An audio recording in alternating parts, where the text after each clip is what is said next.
கற்றுக் கொடுக்காததை, 1000 புத்தகங்கள் கூட கற்றுக் கொடுக்காததை ஒரு பயணம் கற்றுக் கொடுக்கும். ஒரு ஜென் கவிதை ஒன்று.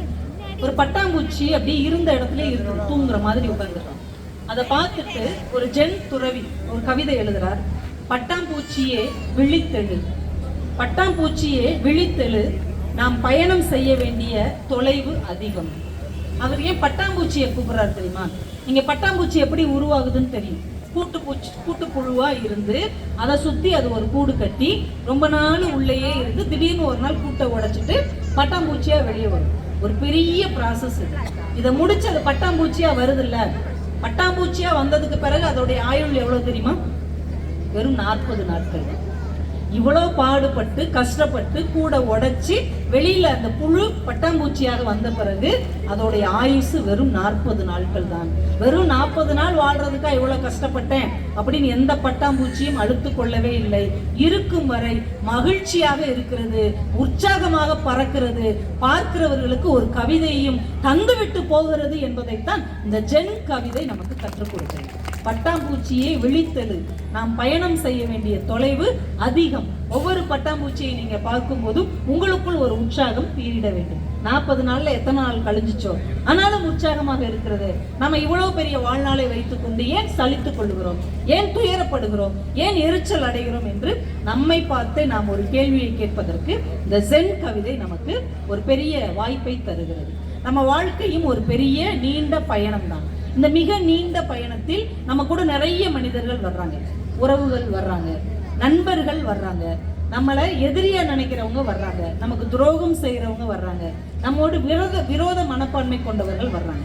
இவ்வளவு ஜனங்கள் நம்ம கூட பயணிக்கிறார்கள். அதுல 2 பேரை நாங்க எடுத்துக்கிட்டோம். ஒன்னு உறவுகள், இன்னொன்னு நண்பர்கள். இந்த 2 பேர்ல யார் உற்ற நேரத்தில் உறுதுணையாக இருப்பவர்கள் அப்படின்ற ஒரு கேள்வியை இந்த மாமன்றத்தில் இந்த ரோட்டரி சங்கமும் காங்கேயம் புத்தக திருவிழாவும் வைத்து ஒரு பட்டிமன்றத்தை எங்களிடம் ஒப்படைத்திருக்கிறார்கள். உற்ற நேரத்தில் உறுதுணையாக இருப்பது உறவா நட்பா? இந்த தலைப்பு நல்லா இருக்கா? பிடிச்சிருக்குங்களா? எனக்கே பேசு வந்துட்டு பேசாம இப்ப இந்த தலைப்பை 2 விதமா பிரிச்சுக்கிட்டாங்க. உறவு தாங்க எந்த நேரத்தில் நம்ம கூடவே இருக்கும் அப்படின்னு பேசுறதுக்கு 2 அறிஞர்கள் வந்திருக்கிறாங்க. அதுல உறவே அப்படிங்கிற அணிக்கு தலைமை தாங்க. ஏன்னா இன்னைக்கு இளைய தலைமுறை தான் தலைமை தாங்க வர வேண்டும் என்று தமிழ்நாடே ஆசைப்படுகிற காரணத்தினால் இளைய சமுதாயத்தின் அடையாளமாக 7ஆம் வகுப்பு மாணவி பிரகல்யா அவர்கள், பிரகல்யா அவர்கள் அதுங்களா எவ்வளவு அழகா உணர்ந்து சொல்றாங்க. கத்துக்குவாங்க, கொஞ்சம் கொஞ்சமா கத்துக்குவாங்க. உட்காருங்க, அழகா பேசிடுவாங்க. அவங்க சொல்றாங்க உறவு தாங்க. ஏன்னா அவங்க அப்பா தான் கூட்டு வந்து உட்கார வச்சிருக்காங்க. அவர் தான் ஓடி வந்து சொன்னார், என் பொண்ணு பேசு. உண்மையிலே நேற்றுக்கு தானே ஃபாதர்ஸ் டே. உண்மையிலே ஒரு தகப்பனுக்கு தான் ஜெயிக்கிறத விட தன் மகனோ ஜெயிச்சா கிடைக்கிற மகிழ்ச்சி இருக்கு பாருங்க, சொர்க்கத்துக்கே போயிடுவார். நம்ம அம்மா வீட்டில் இருக்கிற குத்து விளக்குன்னா நம்ம அப்பா தாங்க அற்புத விளக்கு. என்ன கேட்டாலும் தந்துக்கிட்டே இருப்பார். அதில் தர வேண்டும் என்ற ஆசையாவது படக்கூடிய ஒரு மனிதர் நம்முடைய அப்பா தான். அதனால அந்த பொண்ணு அப்பாவை மனசுல வச்சுட்டு உறவு தான் அப்படின்னு பேசுறதுக்கு பிரகல்யா வந்திருக்கிறாங்க. அந்த அணியை அணி சேர்ப்பதற்கு எங்களுடைய அன்பு சகோதரி நித்யபிரியா அவர்கள் சென்னையில இருந்து வந்திருக்கிறாங்க. நீ ஏமா இந்த வயசுலயே உறவுன்னு பேசுற அப்படின்னு. எங்க மாமியார் தான் நான் எப்போ பட்டிமன்றம் போனாலும் எனக்கு பட்டுச்சேலையெல்லாம் எடுத்து அயன் பண்ணி எனக்கு டிஃபன் பாக்ஸில் சாப்பாடு வச்சு இன்னைக்கு போயிட்டு நாளைக்கு தானமா வருவேன் அப்படின்னு ஆசையா கேட்பாங்க. ஏன் அப்படின்னு கேட்டேன். நான் வந்துட்டு அவங்க நிம்மதியாக சீரியல் பார்ப்பாங்க, அவங்களுடைய ஃப்ரெண்ட்ஸோட உட்காந்து புரணி பேசுவாங்க. நான் இருந்து அதெல்லாம் செய்ய முடியாது இல்லைக்கா. அதனால எங்கள் மாமியார் இருக்கிற உறவு மேலே எனக்கு அப்படி ஒரு மரியாதை. இவங்க வந்துட்டாங்கன்னா இவங்க வீட்டுக்காரர் பார்த்தீங்கன்னா கையில் ஒரு பேக் வச்சு சுற்றுவார். ஏன் பொண்டாட்டி ஊருக்கு போயிட்டா அப்படின்னு அந்த சென்னை பஸ் ஸ்டாண்டையே சுற்றி வருவார். எப்படா வீட்டுக்கு இவங்க வந்த உடனே அப்படியே சோகமாக முகத்தை வச்சிருக்காரு. அதனால இப்படி சிறந்த உறவுகளை இங்கே பதிவு செய்யணும் அப்படின்னு நித்யபிரியா அவர்கள் உறவேன்னு பேச வந்திருக்கிறாங்க. 2 பேர் உறவுக்கு வந்திருக்கிறாங்க. அவங்களுக்கு ஒரு கைத்தட்டல் கொடுத்துடலாங்களா? அது உங்களுக்கு ஒரு கூட்டணி கிடைச்சிச்சு. உங்களையும் சும்மா விட மாட்டாங்க, பயப்படாதீங்க, எல்லாரும் வரலாம். இங்கே இந்த பக்கம் 2 பேர் இருக்கிறாங்க. நட்பே அப்படிங்கிற அணிக்கு, நட்பே அப்படிங்கிற அணியை தலைமை தாங்க திருமதி ராஜராஜேஸ்வரி அவர்கள் கடையம்ங்கிற ஊர்ல இருந்து வந்திருக்கிறாங்க. கடையம்னா தெரியுங்களா உங்களுக்கு? கடையம் கேள்விப்பட்டிருக்கீங்களா? நம்ம தமிழ் மக்கள் மறக்கக்கூடாத ஒரு ஊர். பாரதிக்கு பொண்ணு கொடுத்த ஒரு ஊர். செல்லம்மா பாரதி பிறந்த ஊர் தான் கடையம் அப்படிங்கிற ஒரு ஊர். இன்னைக்கு கடையத்துல பாரதியும் செல்லம்மாளும் நின்று தோல்ல கை போட்டு நின்ன மாதிரி ஒரு சிலை கடையத்துல செல்லம்மா வாழ்ந்த வீட்டிலேயே வச்சிருக்காங்க. இது வரைக்கும் தமிழ்நாட்டில் எந்த கவிஞனும் மனைவியோடு நிற்கிற சிலை வைக்கப்படவில்லை. நல்ல 6 அடிக்கு பெரிய சிலையா. நீங்க தென்காசி குற்றாலம் வந்தீங்கன்னா அங்கேயும் ஒரு விசிட் அடிங்க. அப்படி ஒரு அற்புதமான இடம். பாரதி அங்க காக்கை சிறகினிலே நந்தலாலா மாதிரி அற்புதமான பாடல்கள் எல்லாம் எழுதின இடம் அந்த ஊர் தான். அந்த கடையத்துல இருந்து செல்லமா இவங்க வந்திருக்கிறாங்க. அவங்க நட்பேன்னு பேசுறாங்க. ஏன்னா அவங்களுக்கு ஒரு பெரிய ஃப்ரெண்ட்ஸே இருக்கிறாங்க. ஃப்ரெண்ட்ஸோட அவங்க வாட்ஸ்அப் குரூப்பே ஒன்று வச்சிருக்கிறாங்க. அந்த வாட்ஸ்அப் குரூப்புக்கு ஒரு பேர் இருக்கு, பேசும் கரப்பாம்பூச்சிகள் அப்படின்னு அதுக்கு பேர். ஆமா, என் நேரம் கச்ச கச்ச கச்ச கச்ச கச்ச கச்சன்னு அந்த குரூப்பு நைட்டு பகல் பார்க்காம இங்கேயும் அங்கேயுமே தவிக்கிட்டே இருக்கும். அங்க இருக்கிற குப்பையை இங்கே போடும், இங்க இருக்கிற குப்பையை அங்க போடும். என்னமான பேசும் கரப்பாம்பூச்சிகள். ஏன் இந்த பேர் வச்சுங்க? எங்களை அழிக்கவே முடியாது. கரப்பாம்பூச்சியை ஹிட் வச்சு அடிச்சது ஒரு காலம். இப்போ கரப்பாம்பூச்சியை ஹிட் அடிச்சுக்கிட்டு இருக்கு தெரியுமா உங்களுக்கு நார்த் இந்தியாவில். அதனால அவங்க ஒரு பேசும் கரப்பாம்பூச்சி குருவின் தலைவியாக இருக்கிறார். ஆமாம், அந்த அணியை நிறைவு செய்யவும் பட்டிமன்றத்தில் நிறைவு பேச்சாளராகவும் நம்முடைய அன்பு தம்பி உங்கள் பகுதியை சேர்ந்தவர், மாநில தமிழாசிரியர்களில் நல்லாசிரியர் விருது பெற்ற கோப்பா ரவிக்குமார் அவர்கள் நட்பே அப்படின்னு பேச வந்திருக்கிறார். அவருக்கு எல்லா ஊர்லேயும் நண்பர்கள் இருப்பாங்க. நான் ரவிக்குமாரை நம்பி நம்ம எங்கே வேணாலும் நிகழ்ச்சி ஒத்துக்கலாம். ரவி கொஞ்சம் சீக்கிரம் போய் அங்கே என்னன்னு பார்த்துக்கன்னா ஒன்றும் பிரச்சனை இல்லைக்கா, அங்கே என் ஃப்ரெண்டு ஒருத்தர் இருக்கான், நான் சொன்னால் டான்னு வந்து பஸ் ஸ்டாண்டில் நின்றுவான். இப்படிலாம் யாருங்க அமைவா? சொந்த பிள்ளைய கேட்க மாட்டேன், கொஞ்சம் தண்ணி மோந்துட்டு வாங்க, நீயே மோந்து குடிய அப்படிங்குது. ஆனால் நண்பர்கள் எங்கேயோ இருந்து எல்லா வேலையும் போட்டுட்டு ஓடி வந்து நண்பர்களுக்காக நிற்கிறார்கள் என்றால் அந்த நண்பனின் பக்கம்தான் என்றைக்கும் நான் நிற்பேன், நட்பை கூட கற்பை போல எண்ணுவேன் என்கின்ற ரவிக்குமார் அவர்கள் வந்திருக்கிறாங்க. போதுமான அளவு எல்லாரையும் பாராட்டியும் புகழ்னு பேசியாகிவிட்டது. பட்டிமன்றத்தை தொடங்குமா ஐயா சொல்கிறார். ரொம்ப நேரமாக நீயே பேசிக்கிட்டு இருக்கமா, எனக்கும் வயிறு பசிக்குது, சீக்கிரம் பட்டிமன்றத்தை முடிச்சேன்னா நம்ம எல்லாரும் சேர்ந்து போகலாம், இல்லைன்னா உன்னை அனாதையை விட்டுட்டு போயிடுவேன்னு ஐயா மனசுல சொல்றது எனக்கு கேட்குது. பட்டிமன்றம் இப்போது தொடங்க போகிறது. உறவே என்று பேச செல்வி பிரகல்யா அவர்கள் உங்க உற்சாகமான கைதட்டங்களோடு வருகிறார்கள். வாங்க உறவை காத்த கிளி. எல்லாம் பழகி வச்சுக்கணும்ப்பா, நாளைக்கு தேவைப்படும். நான் பேசிட்டேன், மைக் ஆன் பண்ணி விடுங்க. மோகன்ராஜ் தான் எல்லாத்துக்குமே ஆதாரம். மைக் மோகன் என்று இனிமேல் அடிக்கப்படுகிறது.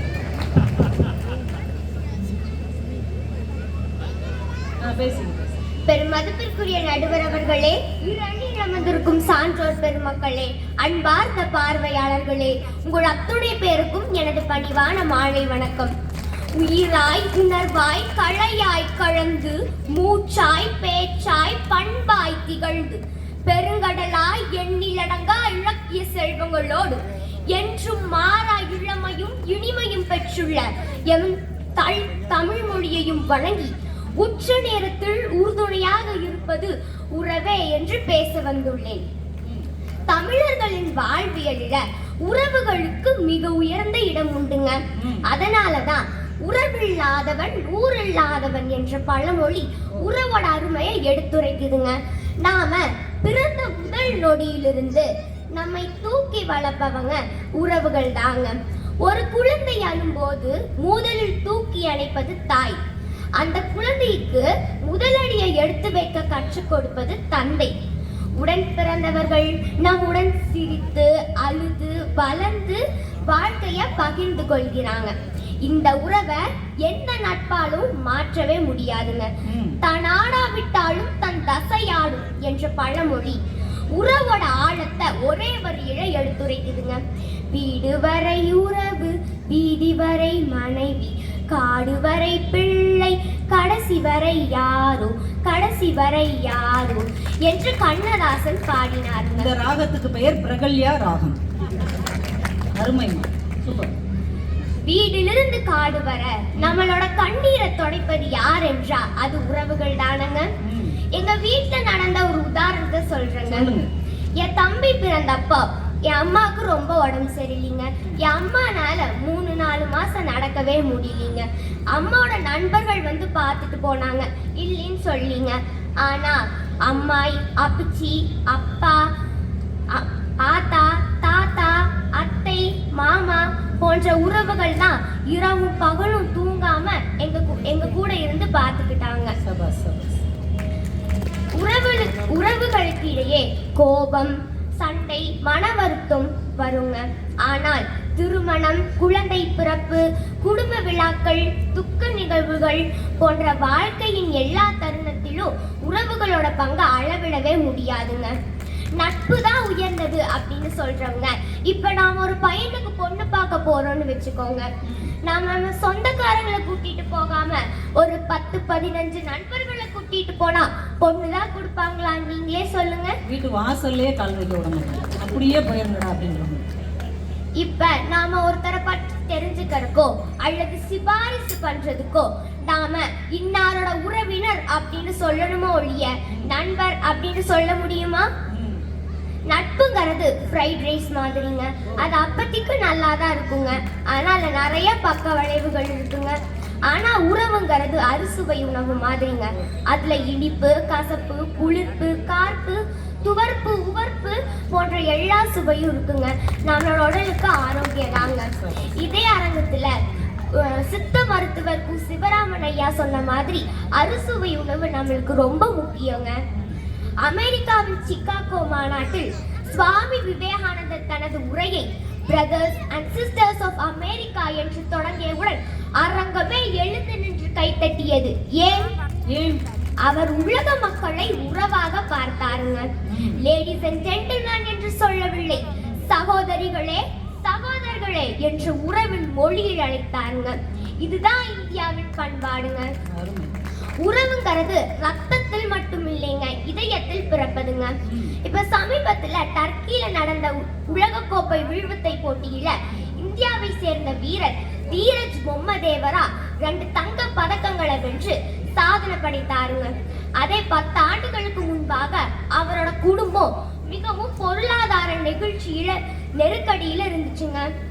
அப்போ அந்த வீரரோட தாயார் தாலி மற்றும் நகைகளை விற்று வில்லம்பு வாங்கி தந்ததாக மிகவும் நெகிழ்ச்சியாக நினைவு கூறாருங்க. ராமாயணத்துல குழந்தைக்காக தாலியை கூட விற்று அவங்களை உயர வைக்க முடியும் என்றால் உறவால தானே முடியும். எந்த நண்பராவது வாட்சையாவது வித்துருக்கீங்களா? உரிமைக்கு வேணா போவாங்க. ராமாயணத்துல ராமர் 14 ஆண்டுகள் வனவாசம் செல்லும் போது அவரோட தம்பி லக்ஷ்மணன் அவரை விட்டு பிரியவே இல்லைங்க. அண்ணன் எங்கே நான் அங்கே என்ற உணர்வோடு வாழ்ந்தாருங்க. இதுதான் உறவோட மகத்துவங்க. மகாபாரதத்துல பாண்டவர்கள் கஷ்டப்பட்ட காலத்துல அவர்களது தாய் குந்தி தேவி மன உறுதியை அழைத்தாங்க. இந்த குடும்ப உறவு தான் அவர்களை வெற்றிக்கு இறுதியில் அழைத்து சென்றதுங்க. சிலப்பதிகாரத்துல கண்ணகி தனது கணவன் கோவலன் மீது இருந்த உறவு பாசத்தால் இறுதி வரை போராடினாளுங்க. இதுதான் உறவோட ஒரு உன்னத எடுத்துக்காட்டுங்க. உலக சதுரங்க சாம்பியன் டி குகேஷ் ஓட வெற்றிக்கு பின்னால் இருந்தது குகேஷின் நண்பர்களா? இல்லை, குகேஷோட குடும்பத்தினரோட தியாகம் உள்ளதுங்க. குகேஷின் தந்தை தன் மகனின் கனவை நிறைவேற்றணும் அப்படின்ட்டு அவரோட மருத்துவ பணியிலிருந்து விலகி முழு நேரமும் குகேஷோட உறுதுணையாக இருந்தாருங்க. இதுதான் உச்ச நேரத்தில் உறுதுணையா இருப்பது உறவே என்பதற்கான ஒரு சிறந்த எடுத்துக்காட்டுங்க. நட்பு உயர்ந்தது தாங்க, ஆனா அது காலத்துக்கு தகுந்தவர்கள் மாறிக்கொண்டே இருக்குங்க. பள்ளி நண்பர்கள், கல்லூரி நண்பர்கள், வேலை நண்பர்கள் என நண்பர்கள் மாறலாம். ஆனால் பெற்றோர், உடன் பிறந்தவர்கள், வாழ்க்கை துணை, பிள்ளைகள் போன்ற உறவுகள் வாழ்நாள் முழுவதும் மாறவே மாறாதுங்க. இவங்க தான் என் புது சித்தப்பா, இவர் தான் என் புது தம்பி அப்படின்னு சொல்ல முடியுமா? இது அப்படி சொன்னா நல்லாதான் இருக்குமாங்க? நல்லாவே இருக்கு. எதிரணியினர் சொல்வாங்க, திருக்குறள்ல இடுக்கண் களைவதால் நட்பு அப்படின்னு குறிப்பிட்டுள்ளது என்பார்கள். அதில் உண்மை இருக்கிறதுங்க. ஆனா எல்லா நேரத்திலும் நம்ம வாழ்வில் அடித்தளமாக இருப்பது உறவு தாங்க. நட்பு ஒரு மலர் அப்படின்னா அந்த மலர் மலர்வதற்கான மண்ணே உறவுங்க.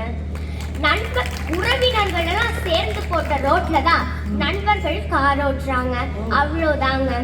எனவே உச்ச நேரத்தில் உறுதுணையா இருப்பது உறவுதாங்க. பேச வாய்ப்பளித்ததற்கு நன்றி கூறி விடைபெறுகிறேன். நன்றி, வணக்கம். காங்கேயத்தில் கண்ணுக்குட்டிக்கும் வீரம் உண்டு என்று இங்கே ஒரு பெண் கன்று பெண் சிங்கமாக மாறி பேசி இருக்கிறது. ஒரு பெரிய கைத்தறல் கொடுக்கலாம். ஏன்னா நாங்கள் டிஸ்கஸ் பண்ணவே இல்லை, இவங்க தான் வர்றாங்கன்னே எங்களுக்கு தெரியாது. ஆனா அவ்வளவு அழகா அவங்க மனசுக்குள்ள அதை தயார் பண்ணி அடுத்தடுத்து அழகா கோர்வையாக்கி ஒரு தடங்கள் இல்லாம, ஒரு தயக்கம் இல்லாம, ஒரு பதட்டம் இல்லாம பேசின பிரகல்யாவுக்கு ஒரு பெரிய வாழ்த்துக்கள். நாளை காங்கேயத்தின் பெருமையை உலகமெங்கும் தமிழ் பேசி இந்த குழந்தை நிரூபிக்க போகிறது என்று தமிழால் உங்களை வாழ்த்தி வரவேற்கிறோம் அம்மா. அவங்களுக்கு சொல்லிக் கொடுத்து அவங்க பெற்றோர்களுக்கும் இந்த நேரத்தில் ஒரு பெரிய வாழ்த்துக்கள். சின்ன குழந்தை தானே யோசிக்காம முதல் மேடையை அவர்களுக்கு கொடுத்த ரோட்டரி சங்கத்தை சேர்ந்த நம்ம நண்பர்களுக்கு ஒரு பெரிய வாழ்த்துக்கள். அருமையா பேசிட்டாங்க. எனக்கு ராஜேஸ்வரியை பார்த்தா தான் பாவமா இருக்கு. அவங்க சின்ன பிள்ளை தானே அசால்ட்டா உட்காந்துட்டாங்க. அது அடிச்சு நொறுக்கிருச்சு. பெத்தவங்க போட்ட ரோட்ல தாங்க நீங்க கார் ஓட்ட முடியும். நட்புங்கிறது மலர், உறவு போட்டது. கடைசி வரை யாருன்னு கேட்டிருக்காங்க. வீடு வரை மனைவி, வீடு வரை உறவு, வீதி வரை மனைவி, காடு வரை பிள்ளை, கடைசி வரை யாரும். இங்க நண்பனே இல்லையே. ரொம்ப அழகா கேட்டிருக்காங்க. இதுதான் எங்க பள்ளிக்கூட சித்தப்பா, இது எங்க காலேஜில் இருக்கிற தாய் மாமான்லாம் சொல்ல முடியாது. அது நிரந்தரம். ஸ்கூல் ஃப்ரெண்டு, காலேஜ் ஃப்ரெண்டு மாறும், பெஸ்டின்னு மாறும், திடீர்னு அது துரோகமாகவும் மாறும். ஆனா உறவுகள் என்ன செஞ்சாலும் அது உறவு தான். துரோகம் பண்ணா கூட அவங்க உறவுகள் தான். இன்னைக்கு ஆட்டு சண்டைக்கு அடிச்சுக்கிடுவாங்க, கோழிக்கறிக்கு கூடிக்கிடுவாங்க. இப்போ நீங்க என்ன செய்வீங்க அப்படின்னு நட்டாத்துல நிற்பீங்க. அப்படியே இறங்கி போயிட்டீங்கன்னா சீக்கிரம் பட்டிமன்றத்தை முடிச்சிடலாம். இருந்தாலும் தைரியமாக பிரகல்யாவுக்கு பதில் சொல்ல வருகிற ராஜேஸ்வரி அவர்களுக்கு உற்சாகமான கைதட்டங்களோடு. Hello hello hello. போதும். டவர் இருக்கான்னு செக் பண்ண நடுவர். டவர் இருக்கு, உங்ககிட்ட பவர் இருக்கான்னு பார்க்கணும். அதான் பயமா இருக்கு. உண்மையிலே அகல்யா பாப்பாக்கு எல்லாருமே நல்ல ஒரு பெரிய கைத்தட்டல் கொடுங்க. பிரகல்யா இல்ல, அது பேசுனதுல கொஞ்சம் ரொம்ப அற்புதமா பேசி இருந்தாங்க. நீங்க பேச போறீங்க. அதுதான் நடுவர் அவர்களை பாப்பா பேசுனதுல மறந்துட்டேன். இப்போ உண்மையை சொல்லணும்னா என் பொண்ணோட வயசுங்க. அதை பார்க்கும்போது உண்மையிலே என் பொண்ணு பேசின மாதிரியே இருந்துச்சு. ரொம்ப சந்தோஷம். நடுவர் அவர்களே, நல்ல ஊருக்கு முதல்ல பேச கூட்டு வந்திருக்கீங்க. ஈராக்ல புத்தக சந்தையில நைட் நேரத்துல புக்கெல்லாம் வெளியிலே வச்சிருவாங்களாம். கடைக்குள்ள எடுத்து வச்சு பூட்டவே மாட்டாங்களாம்.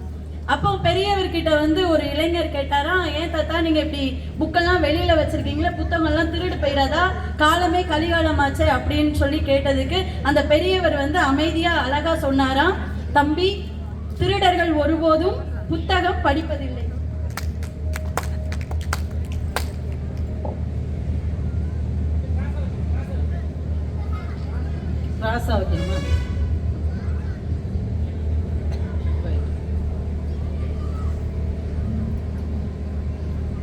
அந்த பெரியவர் ரொம்ப பொறுமையா சொன்னாராம், தம்பி, திருடர்கள் ஒருபோதும் புத்தகம் படிப்பதில்லை, புத்தகம் படிப்பவர்கள் ஒருபோதும் திருடுவதில்லை அப்படின்னு சொன்னாங்களாம். உண்மையிலே நடுவர் அவர்களே, இன்னைக்கு நம்ம காங்கேய நகர ரோட்டரி சங்கம் 11வது திருவிழாவை ஒரு வெற்றி விழாவாக இந்த புத்தக திருவிழாவை கொண்டாடிட்டு இருக்காங்க. உண்மையிலே இது ஒரு மிகப்பெரிய வெற்றி. எங்களுடைய சார்பாக அவர்களுக்கு மனம் நிறைந்த பாராட்டுக்கள் முதல்ல. ஆனா நீங்க என்னோட அந்த பொண்ணு பாப்பா பிரகல்யா ரொம்ப அற்புதமா உறவுகளுக்கு பேசினாங்க. நிச்சயம் அது உறவுகள் தான். ஏன்னா அவங்களுடைய வெற்றிக்கே அவங்களுடைய அப்பா அம்மா தான் நல்லா எழுதி கொடுத்து மேடை ஏற்றி எல்லாமே செய்யறாங்க. ஆனா எந்த இடத்துல வேணாலும் உறவுகளை பத்தி பேசுங்க. ஆனா நம்ம ரோட்டரி நண்பர்கள் இருக்கிற இடத்துல உறவுகளே நீங்க பேசாதீங்க தயவு செய்து. ஏன் இத சொல்றேன்னா, தன்னலமற்ற சேவைதான் உண்மையான வெற்றி, சேவையே சிறந்த செல்வம்னு நட்புக்கு உதாரணமா வாழக்கூடிய ஒரே சங்கம்னா அது எங்க சங்கம் தான் நடுவர் அவர்களே. வருத்தப்படாத வாலிபர் சங்கம். எந்த பிரச்சனை வந்தாலுமே நாங்க வருத்தப்பட மாட்டோங்க. எங்க 1905 அமெரிக்கால, நம்ம நாட்டுல கூட இல்ல, அமெரிக்கால சிகாகோல பால் ஹாரிஸ் அப்படிங்கிற ஒரு லாயர் தன்னோட ஃப்ரெண்ட்ஸ் கூட சேர்ந்து அமைச்ச ஒரு சின்ன அமைப்பை இன்னைக்கு காங்கேயம் மண்ணில இவ்வளவு நண்பர்கள் சேர்ந்து வெற்றிகரமா இந்த 2026லயும் நாங்க கைப்பிடித்து கொண்டு வரோம்னா அதற்கு காரணம் உறவுகளை தாண்டி நட்பு துணை நிற்க போய் தான் நடுவர் அவர்களே இது சாத்தியம். சபாஸ். உங்களுக்கு ரோட்டரி நண்பர்கள் மட்டும் கை தட்டுறாங்க. கை தட்டுவாங்கல்ல. உண்மையை தெரிஞ்சவங்க கை தட்டினா போதும்ல. நீங்க வேற சாதாரண நடுவர் கிடையாது. எல்லா நடுவர்களே, சில நடுவர்கள் நடித்து பேசுவார்கள், சில நடுவர்கள் அடித்து பேசுவார்கள், ஆனா ஒவ்வொரு தலைப்பிற்கும் ஏற்றவாறு படித்து பேசக்கூடிய ஒரு நடுவர் நீங்க தானே. இருக்கு உங்களுக்கு தான். இந்த புத்தக திருவிழால பேசுறதுக்கான முழு தகுதியும் உங்களுக்கு தான் நடுவர் அவர்களே இருக்கு. சரிங்க. அதுலயும் எங்க அண்ணனை பாத்தீங்களா, வாத்தியார் எப்படி உண்மையை பேசுறதுக்கு ஒரு வாத்தியார வெள்ளையும் சொல்லியுமா கொண்டு வந்து உட்கார வைக்கணுமா அப்படி உட்கார வச்சிருக்கீங்க நடுவர் அவர்களே. வெள்ளையும் நல்லா இருக்கு, அதெல்லாம் சொல்லையும் நக்கல் பாத்தீங்களா வாத்தியாரு. அது திருநெல்வேலி இஸ்லாமியர்களே உள்ள சேர்த்து. அதுலயும் எங்க பாப்பா நித்யா பாப்பா. உங்க பாப்பாவா? ஆமா, ரொம்ப நல்ல பொண்ணு நடுவர் அவர்களே. அதுலயும் இந்த மாமியார் மேல பாசமா இருப்பாங்கன்னு ஒரு வார்த்தை சொன்னீங்களே, அது வந்து யாருக்கு பொருந்துமோ இல்லையோ கண்டிப்பா அந்த நித்யாவுக்கு பொருந்துங்க. நீங்க நல்லா அவங்களுக்கு ஒரு பெரிய கைத்தட்டல் கொடுங்க. கடந்த கொஞ்ச நாள்ல தான் அந்த வைகாசி விசாகம் திருவிழா முருகருக்கே ஒரு உண்டான ஒரு உரித்தான பிறந்த நாள் விழா. அவங்க மாமியாரை கூட்டிட்டு திருச்செந்தூர் போயிருக்காங்க. அவங்களோட நல்ல நேரம் மறுநாள் நாங்க பட்டிமன்ற நிகழ்ச்சியில சந்திச்சோம். சரி. முதல் நாள் திருச்செந்தூருக்கு போயிருக்கேன், சந்தோஷமா ஸ்டேட்டஸ் போட்ட பிள்ளை மறுநாள் பட்டிமன்றத்துல பாவம் போல அழுதுட்டே உட்கார்ந்து இருந்துச்சு. ஏமா அழுற, நேத்து தானே சந்தோஷமா ஸ்டேட்டஸ் போட்டிருந்த அப்படின்னு. போவேல போட்டோ எடுத்து செல்ஃபியை ஸ்டேட்டஸ்ல போட்டீங்க. வரும்போது ட்ரெயின்ல மாமியார் வந்து கீழே விழ போயிட்டாங்க. ஆனா எனக்கு ரொம்ப பதட்டமாயிருச்சு அப்படின்னாங்க. நான் சொன்னேன், ஏமா மாமியார் கீழே விழுந்தாலும் தான் பயமே இல்லையே, நீ அங்கதான் செயின் தொங்க விட்டுருப்பாங்களா, அதை பிடிச்சி இழுத்துற வேண்டியதானே அப்படின்னு. அதுக்கு இந்த பிள்ளை சொல்லுது, கீழே விழ போன பதட்டத்துல நானும் செயினை பிடிச்சி இழுத்தேங்கா, செயின் கையோட வந்துருச்சு, மாமியார் தான் கீழே விழுந்துருச்சு அப்படின்னு சொல்லுச்சு. மாமியார் செயினை பிடிச்சி இழுத்துருக்கு நடுவில். இவங்க எல்லாம் உறவுகளுக்கு பேச வேண்டியதுதான். எங்க நல்ல தலைப்பு, உச்ச நேரத்தில் உறுதுணையாக இருப்பது நட்பா உறவா. நடுவர் அவர்களே, உச்ச நேரம் என்றால் என்ன? என்ன? ஒரு துயரம், கஷ்டம், மகிழ்ச்சி உற்ற நேரம், சோகம், மனசுக்கு நம்மளுக்கு கஷ்டமா இருந்ததுன்னா, இனி வாழ்க்கையே வாழ வேண்டாம் வெறுத்து போனா, அப்படி மனசு கஷ்டமா இருக்கும்போது நம்மளுக்கு யாரு கூட இருப்பா, அதுதானே தலைப்பு, அதுதான் கேள்வி. உறவுகள் எங்கெங்க கூட இருக்கும் நடுவர். உறவுகளை நினைச்சா முதல்ல நம்ம சந்தோஷமா இருக்க முடியுமாங்க? இந்த காலகட்டத்தில் உறவுகள் உறவுகளாவா இருக்கு. அதுலயும் என் தங்கச்சி ரொம்ப, எங்க பொண்ணு அற்புதமா சொன்னாங்க, 10-15 நண்பர்களை நீங்க கூட்டு போனா உங்களுக்கு பொண்ணு தருவாங்களா? இன்னைக்கு கல்யாணத்தை கெடுக்கணும்னா 10-15 நண்பர்கள் வேண்டாங்க, ஒரு கிழவி வீட்டுல இருந்தா போதும், குடும்பத்தையே சோழி முடிச்சு விட்டுரும் நடுவர் அவர்களே. எங்க இன்னைக்கு உறவுகள் அப்படித்தானே இருக்கு. அதுலயும் நீங்க புது சித்தப்பா புது சித்தி அப்படின்லாம் கூப்பிட முடியுமா? எங்களோட கவலை என்ன தெரியுமா, இந்த குழந்தைகளுக்கு உறவுகள்னா என்னன்னே தெரியல. அதுதான் எங்களுடைய பெரும் கவலை. அன்னைக்கு ஒரு பையன் வீட்டுக்கு ஒரு பெரிய ஒரு விருந்தாளியா போயிருக்காரு. அந்த பையன் வாசல்ல இருந்துட்டு கேட்டிருக்கான், நீங்க யாரு அப்படின்னு. அவர் பதறிட்டாரு, ஏய் நான் உனக்கு தெரிஞ்சவர் தான்ப்பா. அப்ப நீங்க வாட்ஸ்அப்ல இருக்கீங்களா, நீங்க பேஸ்புக்ல இருக்கீங்களா, நீங்க ட்விட்டர்ல இருக்கீங்களா, இல்ல இன்ஸ்டால இருக்கீங்களான்னு கேட்டாங்க. அட பையல, நான் தான் உன் பெரியப்பா, பக்கத்து தெருல தான் இருக்கேன் அப்படின்னு சொன்னாங்க. ஆக இந்த குழந்தைகளுக்கு பெரியப்பா யாரு, சித்தி யாரு, அத்தை யாரு, மாமா யாருன்னு எந்த விவரங்களும் தெரியல. யாரை பார்த்தாலும் ஆன்டி, யாரை பார்த்தாலும் அங்கிள். நடுவர் அவர்கள், இதுல இவங்க பக்கத்து தெருவுல இருக்கிற பெரியப்பா ஒரு இன்ஸ்டாகிராம்ல இருந்தாருன்னா அவன் தெரிஞ்சு வச்சிருந்திருப்பாங்க. எங்க இன்னைக்கு கருவிகளை நேசிக்கிற அளவுக்கு உறவுகள் நேசிக்கிறதுக்கு யாரு இருக்கா நடுவர் அவர்களே? கஷ்டத்துல கருத்து சொல்றது வேணா அந்த உறவுகளா இருக்கலாம், ஆனா கஷ்டம் வந்தா அதுக்கு தீர்வு சொல்றது, அதுக்கு துணையா நிக்கிறது நட்பா மட்டும்தான் நாங்க இருக்க முடியும். உறவுகள் எந்த நேரத்துல நாம தடுக்கி விழுவோம்னு எதிர்பார்த்துட்டு இருப்பாங்க. கொஞ்சம் யோசிச்சு பாருங்க, நம்ம சொந்தக்காரங்க சந்தோஷமா இருக்கணும்னா வேற எதுவுமே வேண்டாம், காரோ பணமோ பைக்கோ வீடோ எதுவுமே வேண்டாங்க. நாம நல்லா இருக்கோன்னு தெரிஞ்சுட்டா, நல்லா இல்ல நம்மளுக்கு ஒரு கஷ்டம் தெரிஞ்சுட்டாலே போதும், அவன் ரொம்ப சந்தோஷமா இருப்பான். இதே இது நம்மளுக்கு ஏதாவது ஒரு நல்லது நடந்துட்டுன்னு வச்சுக்கோங்க, அவனை விட சோகத்துல யாருமே இருக்க மாட்டாங்க. அந்த அளவுக்கு தான் இன்னைக்கு உறவுகள் இருக்குன்னா, இன்னைக்கு அப்படிதான் நாங்க பணத்தை வச்சு மட்டும்தானே வாழ்க்கை போய்கிட்டு இருக்கு. அழகா சொன்னாங்க திருக்குறள், எங்க நாங்க வந்து எங்க அணிக்கு வலு சேர்த்துருவோமேன்னு அவங்களே அந்த திருக்குறளை சொல்லிட்டு போயிட்டாங்க. உடுக்கை இழந்தவன் கை போல அங்க இடுக்கன் களைவதாம் நட்பு. நடுவர்களே, நட்புனா எப்படி இருக்கணும்னு வள்ளுவர் அப்பவே சொல்லியிருக்காங்க. கஷ்டம் வந்தாலே நண்பன் தாங்க கூட இருப்பான். வாழ்க்கை பயணத்தை விடுங்களேன், ஒண்ணு வேண்டாம், வண்டி ஓட்டணும், துணைக்கு வாங்க, முதல்ல வண்டி ஓட்டி பழகுறேன் அப்படின்னு சொன்னா எந்த அப்பா, எந்த பெரியப்பா, எந்த அம்மா யார் வந்து பைக்ல பின்னாடி உட்காருவாங்க? உட்கார மாட்டாங்க நடுவர் அவர்களே. ஏன்னா நம்பிக்கையே இருக்காது அவன் மேல. ஆனா நண்பனை கூப்பிடுங்க, டேய் மாப்பிள்ள முதல்ல பைக் ஓட்டி படிக்கிறேன்டா, வாடா சொல்லித்தாடா அப்படின்னு அவனே சேர்ந்து புதையல் எடுத்தாலும் பரவாயில்ல, ஆனா என் நண்பனுக்கு வண்டி ஓட்ட சொல்லி தருவேன்னு பின்னாடி உட்கார்றான் பாத்தீங்களா? அந்த நம்பிக்கை தான் நடுவர் அவர்களை நட்புங்கிறது. பல பைக்குகளை ஒப்பிட்டுருக்காங்க பாத்தீங்களா? பழகுறேன். எக்ஸாம் ரிசல்ட் வரட்டுமே, எங்க அந்த பிள்ளைய பெத்த அம்மா அப்பாவுக்கு கூட அவ்வளவு பதட்டம் இருக்கு. இருக்காது. ஒரு 30 சொந்தக்காரங்க போன் பண்ணிடுவாங்க. ரிசல்ட்டே 10 மணிக்கு தான் ஓபன் ஆகும். நீங்க 8:30ல இருந்தே போன் அடிச்சுட்டு கிடப்பீங்க. எப்போ ஒரு மார்க்கு, உன் பிள்ளை என்ன மார்க்கு, எப்படி எழுதியிருக்கான், பாஸ் ஆயிருவானா, உனக்கு தேவையாது. இவ்வளவு நாள் போன் பண்ணிருக்கியா எங்கேயாவது? அது எந்த வீட்லயும் 10th 12th பிள்ளைகள் படிச்சிடவே கூடாது. அது என்ன மார்க் வாங்கினா உனக்கு என்ன? எல்லா பிள்ளைகளுமே ஃபர்ஸ்ட் மார்க் வாங்கினா மற்ற பிள்ளைகள்லாம் என்ன மார்க் வாங்குறது? ஆனா நடுவர் அவர்களே, உறவுகள் உன் பிள்ளை என்ன மார்க் வாங்கியிருக்கு, என்ன மார்க் வாங்கியிருக்குன்னு பிள்ளைங்களை டார்ச்சர் பண்ணுவாங்க. ஆனா நண்பன் ஒரு வார்த்தை என்ன தெரியுமா கேட்பான்? அப்பல பாஸ் ஆயிட்டியாடா? அவன் பாஸ் ஆயிட்டேன்னு சொன்னாலும் சந்தோஷப்படுவான், ஃபெயில் ஆயிட்டேன்னு சொன்னா அதை விட சந்தோஷப்படுவான். மாப்பிள்ளை எனக்கு 2 புட்டுக்குச்சு, உனக்கு எத்தனை புட்டுக்குச்சுன்னு சொல்லி உடனே பார்ட்டிக்கு போறாங்க பாத்தீங்களா? அதுதாங்க நட்பு. அதுதான் நல்ல நட்பு. அதனால நீங்க அவனை உருப்படாம நினைச்சிடாதீங்க. இப்படிப்பட்டவன் எப்படி உருப்படாம இருப்பான்?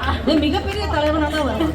நடுவர்களே, விடாமுயற்சி வெற்றியா தான் வருவாங்க. அதாவது தோல்வியை கூட கொஞ்சம் பயம் காட்டி அந்த பிள்ளை வாழ்க்கையில எதுக்குமே லாய்க்கு இல்ல அப்படின்னு சொல்லி அந்த பிள்ளைய தற்கொலை செய்யக்கூடிய அளவுக்கு இந்த உறவுகள் தூண்டி விட்டுரும். ஆனா தோல்விய கூட இது உனக்கு முடிவில்லடா, இதுக்கப்புறம் நம்ம அடுத்த எக்ஸாம் எழுதி பாஸ் ஆகலடான்னு சொல்லி அவனுக்கு நம்பிக்கை ஊட்டி உற்சாகப்படுத்துவாங்க பாத்தீங்களா?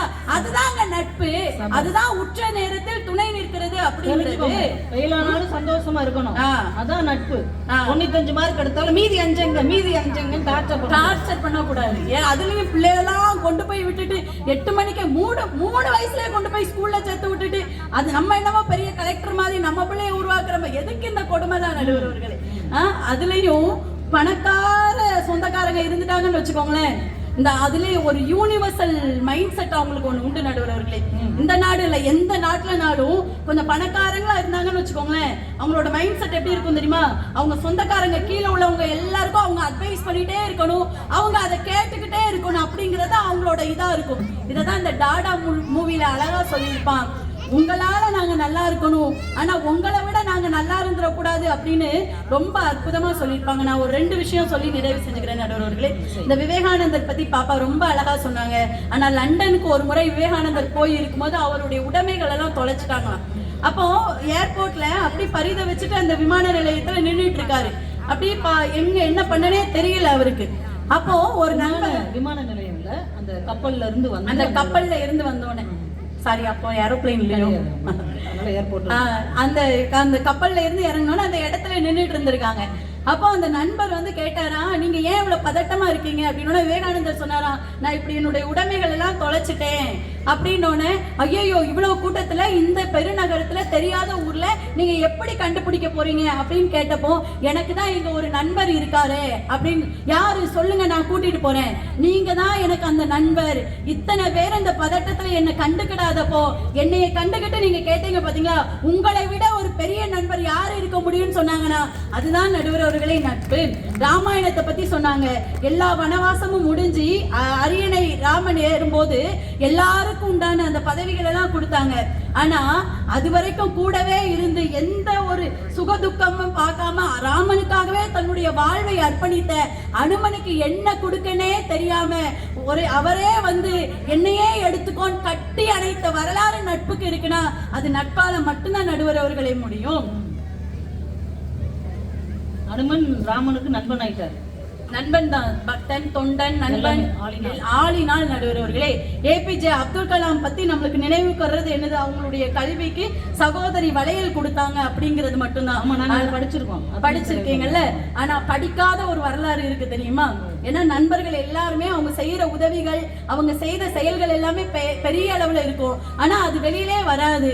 அவருடைய நண்பர் அகமது ஜலாலுதீன் அப்படிங்கிற ஒருத்தர் தான் அவருடைய அறிவியல் அறிவுக்கு மிகப்பெரிய வழிகாட்டியா இருந்தாருன்னா அதுதாங்க நட்புங்கிறது. ராஜஸ்தான்ல ஜோத்பூர் அப்படிங்கிற ஒரு ஊர் இருக்கு. அங்க நோகா அப்படிங்கிற ஒரு பள்ளி சிறுமிங்க, அவளுக்கு புற்றுநோய்.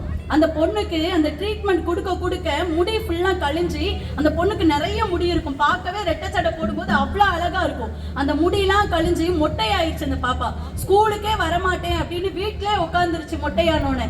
ஆனா அது கூட படிக்கிற அந்த சக மாணவிகள் வீட்டுக்கு போனாங்க அந்த பிள்ளைய கூட்டு வர்றதுக்கு. அந்த பிள்ளைங்களை கூட பார்க்க மாட்டேன்னு வெக்கப்பட்டுட்டு ரூம்குள்ளே இருந்தது.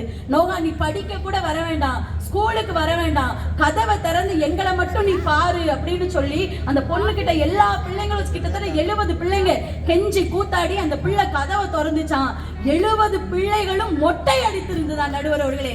அதை பார்த்து இந்த பிள்ளை கண்ணீரோட பள்ளிக்கு போய் படிப்பே முடிச்சதுன்னா தன் தோழிக்கு ஒரு சின்ன மனக்கசி வந்துடக்கூடாது, அத மனசுல ஒரு தாழ்வு மனப்பான்மை வந்துடக்கூடாது அப்படிங்கிற எண்ணம் யாருக்கிட்ட இருக்குன்னா இந்த நட்பு கிட்ட மட்டும்தான் நடுவர் அவர்களே இருக்கும்.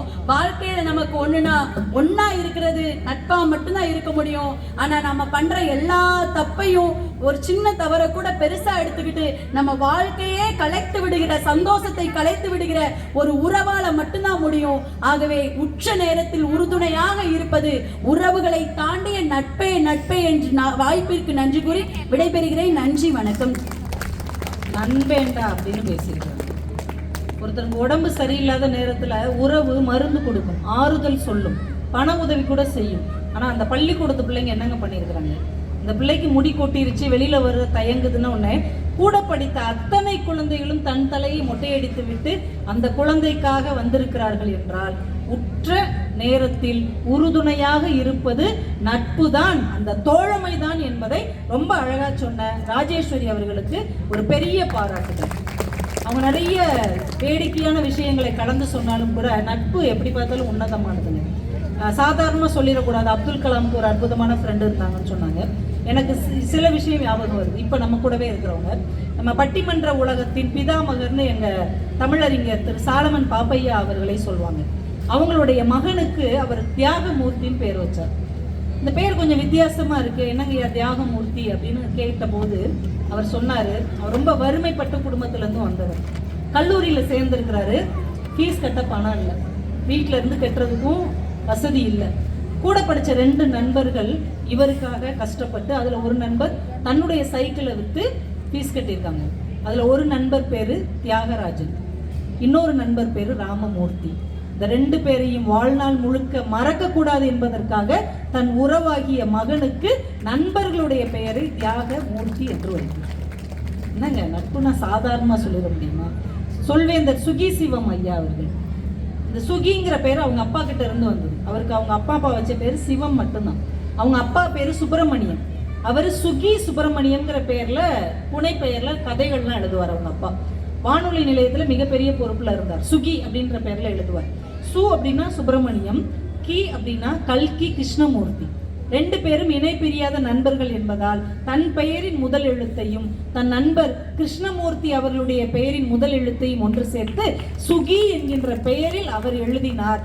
அந்த பெயர் அப்படியே தன் பெயருக்கு முன்னால் சுகி சிவம் என்று சொல்வேந்தர் ஐயா வைத்துக் கொண்டார். ஒரு நட்பு, அந்த நண்பர்கள் இன்னைக்கு உயிரோட இல்லை, ஆனா அந்த மகன் என்கின்ற உறவின் மூலமாக நட்பு இன்றைக்கு தொடர்ந்து கொண்டே வருகிறது என்றால் நட்பு மிகப்பெரிய விஷயம். சாதாரணமா சொல்லிட முடியாது. உறவுகள் 1000 வரலாங்க, ஆனா நம்மை புரிந்து கொள்வதற்கு எங்கேயோ இருந்து வந்த ஒருவன் பெயர் தான் நண்பன் என்பதை வாழ்க்கையில யாராலையும் அழிக்க முடியாது. அதனாலதான் அபிராமி பட்டர் தெய்வத்துக்கிட்ட கேட்கும் போது கூட என்ன கேட்டார்? கலையாத கல்வியும் குறையாத வயதும் ஒரு கபடு வாராத நட்பும்.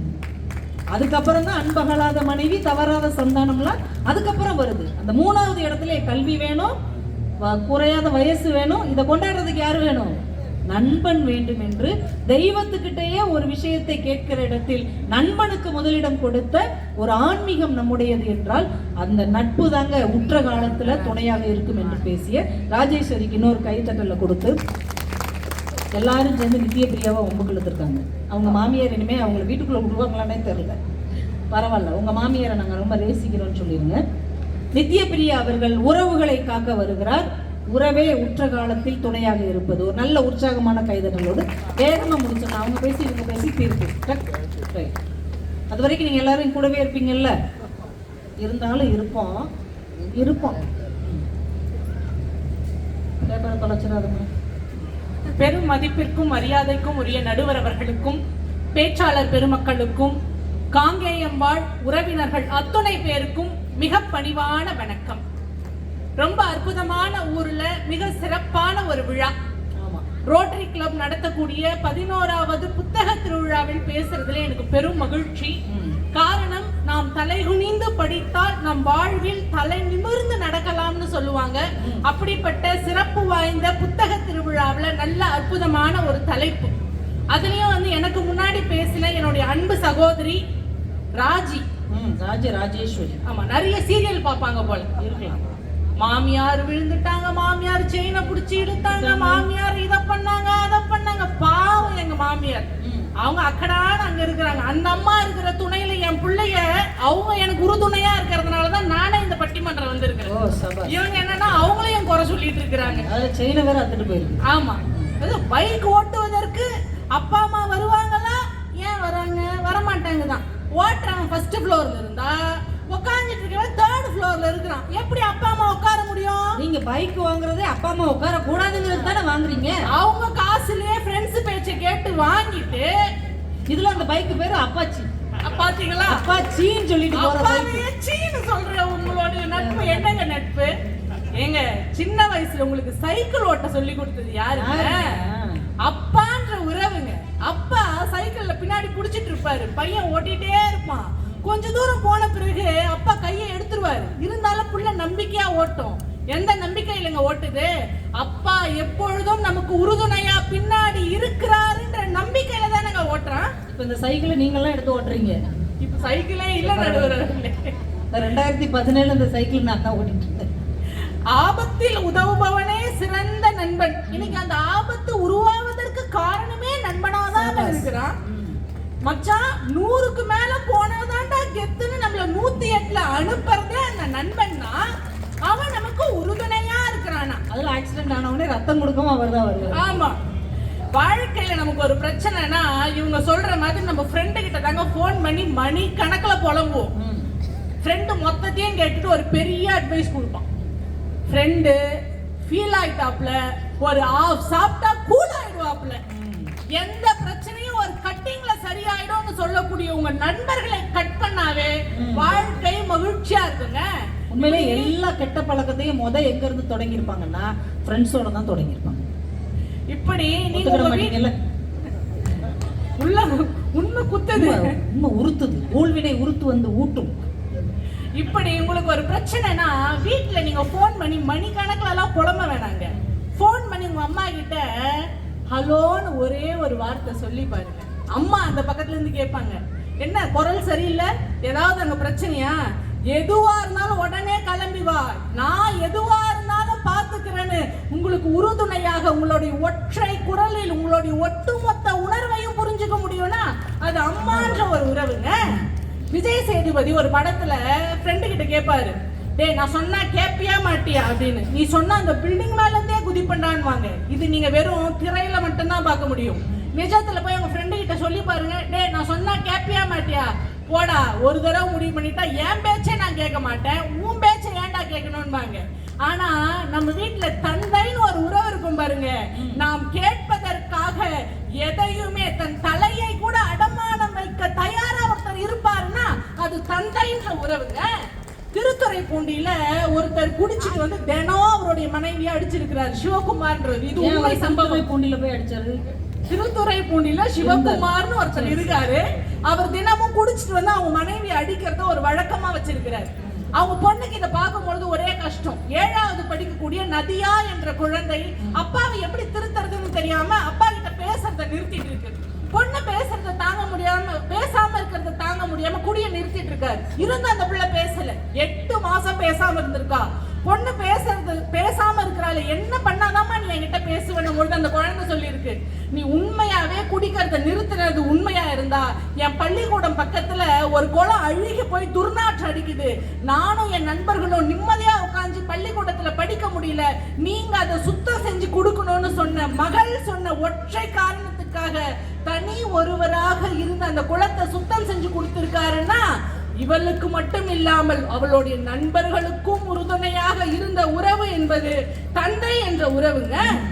உறவுகள் பொறாமைப்படும், நண்பர்கள் பொறாமையே பட மாட்டான். அவன் ஃபெயில் ஆனா கூட சந்தோஷப்படுவான். அவன் ஏன் சந்தோஷப்பட மாட்டான்? சில நேரங்கள் ஃபெயில் ஆனா கூட ஃபீல் பண்ணுவாங்க. ஒரு 10 மார்க் அதிகமா எடுத்து பாருங்க, அதை விட அதிகமா ஃபீல் பண்ணுவான்.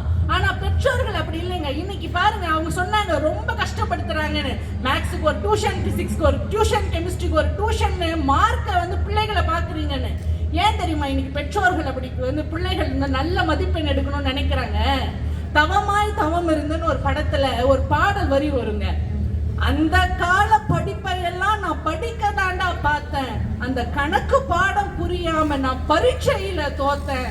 நான் படிக்க நினைச்சதெல்லாம் நீ படிக்கணும், எங்களுடைய கவலையெல்லாம் நீங்க போக்கணும். உங்களை பெத்ததே சந்தோஷம், 2 சிங்கத்தை பெத்ததே சந்தோஷம்னு அன்னைக்கு என்னால முடியல, ஆனால் உனக்கு தேவையான வசதியை என்னால முடியலன்னா கூட நான் செய்வேன்னு சொன்னா அது பெற்றோர் என்கின்ற உறவுங்க. நீங்க உங்க நண்பர்களோட சேர்ந்து நிம்மதியா ஒரு பிறந்த நாள் கொண்டாட முடியுமா? நான் கேட்கிறேன். நடுவராக நீங்க நிறைய சமூக வலைதளங்கள்ல பாருங்க, 2 கிலோ கேக்க வாங்குறாங்க, வெட்டி ஒரே ஒரு வாய் கூட சாப்பிட மாட்டான், உடம்பு முழுக்க பூசி விட்டுடுறான், மூஞ்செல்லாம் தடவி விட்டுறான், மூஞ்சி கை கால் எல்லாம் தடவி விட்டுடுறான். இதுவாது பெண் பிள்ளைகள் பரவாயில்ல.